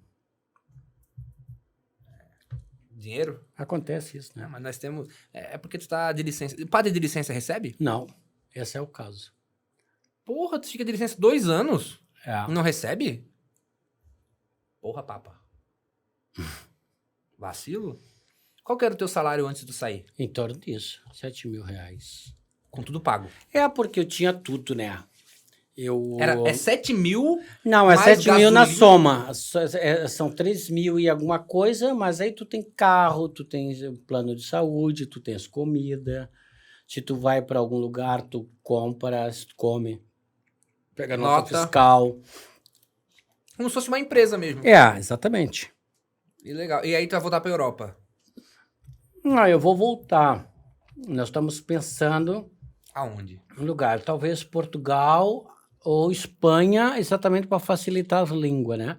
Já que Portugal tem muita necessidade. Espanha também eu tenho facilidade com a língua. Quem é que decide isso? Eu com o bispo. Eu digo onde eu quero ir. E o bispo avalia, acho que dá pra tu ir lá, tu manja. É, Tu tem moral com o bispo? tenho. O meu bispo é de Rio Grande. Lá onde era o teu lugar. Muito bom. Muito boa criatura. Muito inteligente. Ele tem formação em bioética. Isso é uma coisa interessante. Sabe que o mundo é cíclico. A história é cíclica, a história. Então, por exemplo, a gente passou pela Idade Média. Sim. Que se estuda muito e tal. Na Idade Média, o centro do pensamento era teocêntrico. Tá. Que é a ideia, né, do grego, Deus, que dominava, essa era a ideia de Deus. Então, ali a igreja dominava tudo. É na Idade Média que surgem esses grandes filósofos antropológicos, do ateísmo antropológico, são os grandes filósofos, os grandes pensadores que negam a Deus. Vamos citar alguns aí, né? Como Nietzsche, Freud, Feuerbach. Esses caras foda era tudo ateu, né? Esses caras é um fenômeno, né? Do pensamento. Bom, mas temos outros ali também que acreditavam em Deus, mas Deus dentro de uma linha humanitária. Não era, eles acreditavam em Deus, mas não defendiam a igreja. O pensamento da igreja. Então, esse teocêntrico. Depois o mundo muda e passa a ser antropocêntrico. Antro é pessoa.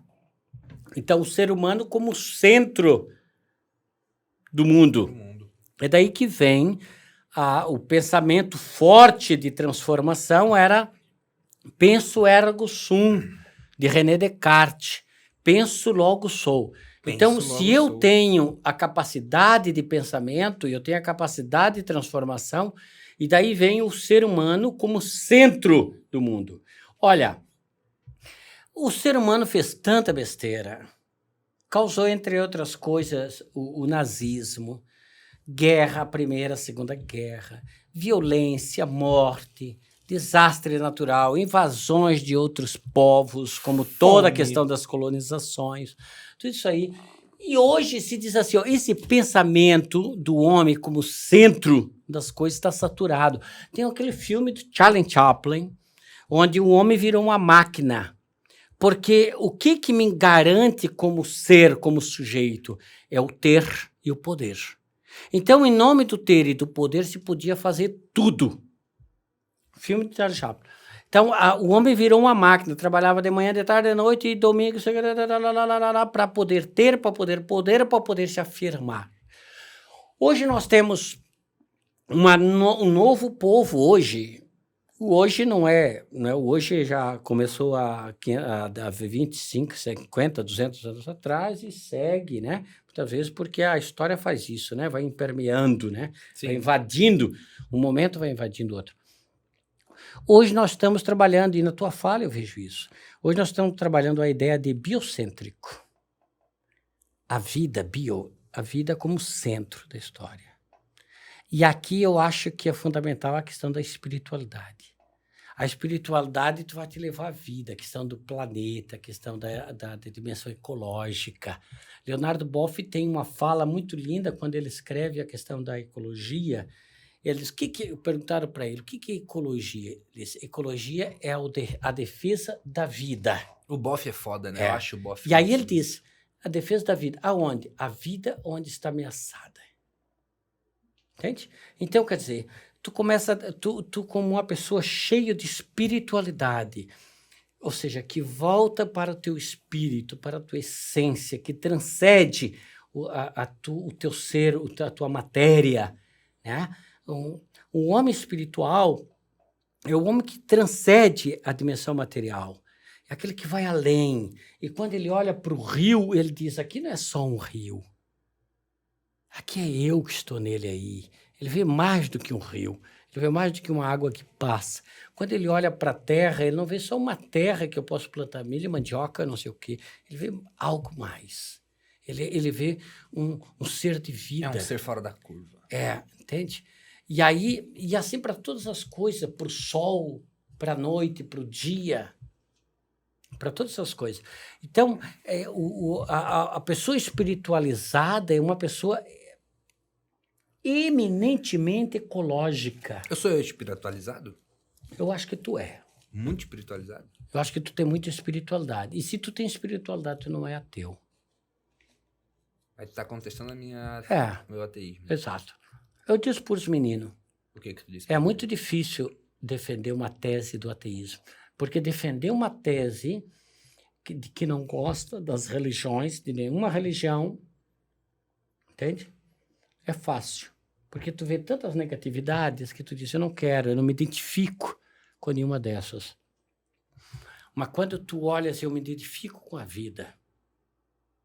Eu me identifico com o sonho. Eu quero ver todas as pessoas bem.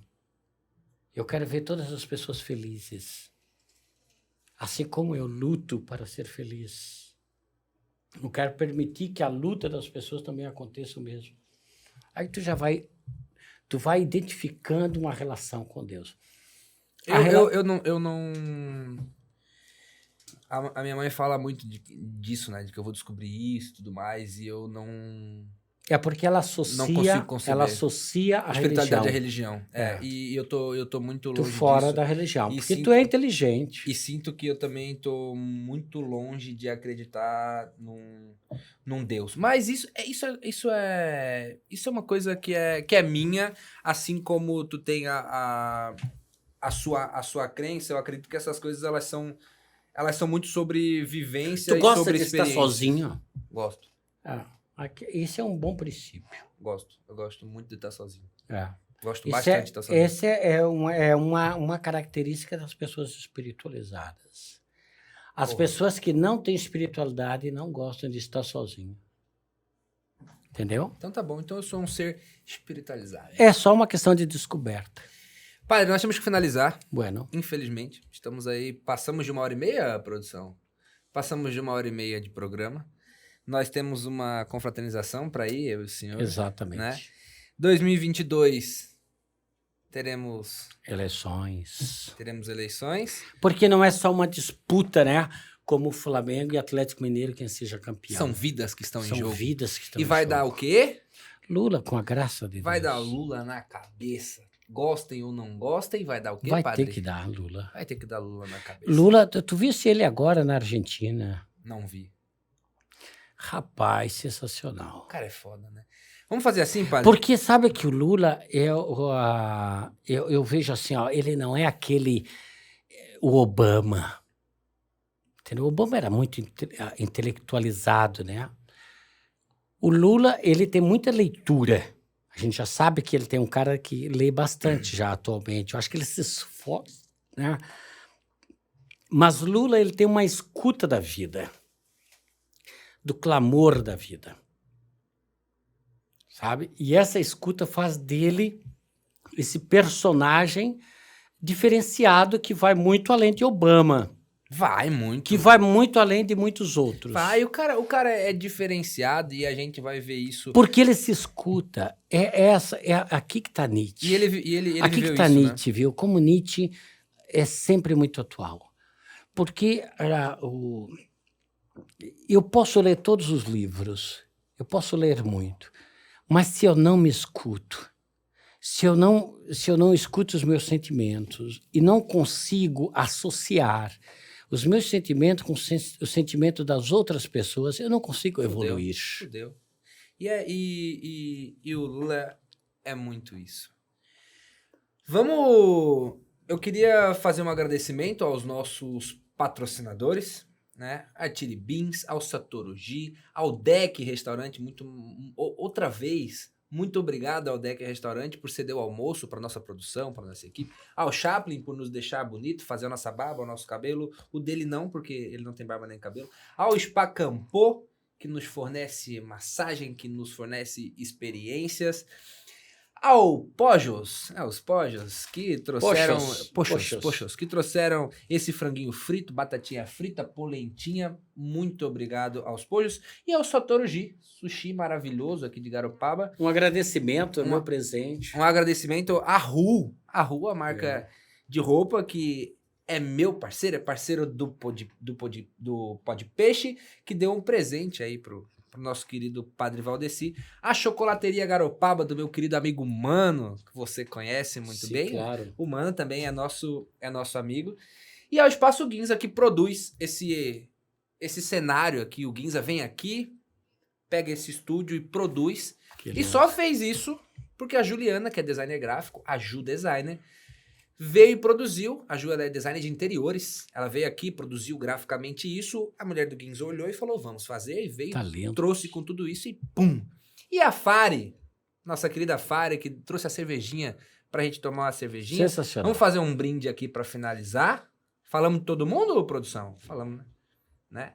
Um agradecimento especial aos meninos. Esses meninos bonitos aqui, Ramon, Maurício Luz, fotografia, o nosso fotógrafo aí da cidade. Ao Bruninho, que tá lá, ó, se aparecendo. Josiane Caldeira, a proprietária da Chili Beans, da Fridoca, que é uma loja maravilhosa que leva em referência a Frida. Acessórios e tudo mais. Tem um quadro da Frida lá dentro, maravilhoso. Ó, Frida Kahlo? Frida Kahlo. Conheça. Fridoca é o nome da loja, conheça. Bueno. Fica ali perto da Chili Beans. E a Duda, nossa produtora maravilhosa, veio de Florianópolis, tá lá ela, queridíssima. E ao dono do estúdio, esse lugar que nós estamos aqui, nosso querido Ursão, né? Ursão é maravilhoso, Gustavo. Como é que é o nome do estúdio? É que o estúdio tem Meu parente? Como? É o meu parente? Não. TG. Ele não fala muito do estúdio porque tem uma história meio cabulosa. Mas ao TG Estúdio, do nosso querido Gustavo Ursão, jogador de pôquer maravilhoso. E agora a gente vai ter que escolher um novo estúdio, porque nesse aqui agora... Falei besteira. Falei besteira. Não podia falar do negócio do estúdio, enfim. Besteira. Agradeço a todos que assistiram até aqui. Muito obrigado. Tava muito querendo fazer esse episódio com esse cara que eu admiro muito, que é um padre. Eu queria muito trocar essa ideia. E agora eu vou deixar você aí 1 minuto para você falar com essa câmera aqui, que são os nossos telespectadores.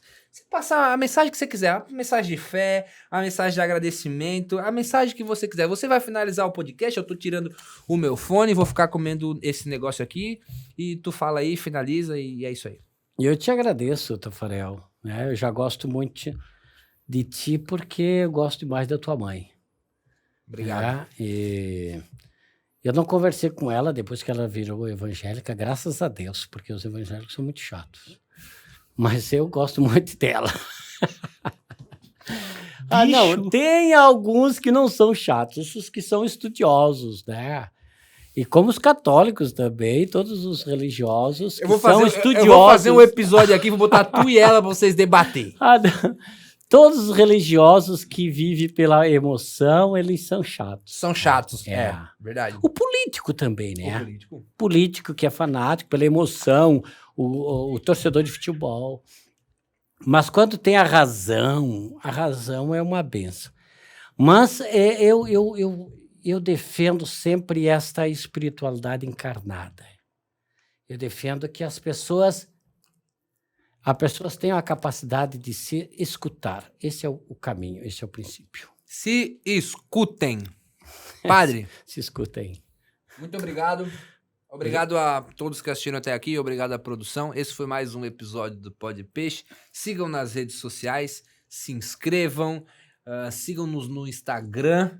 E acompanhem. Porque de 15 em 15 dias nós soltamos um episódio maravilhoso para vocês.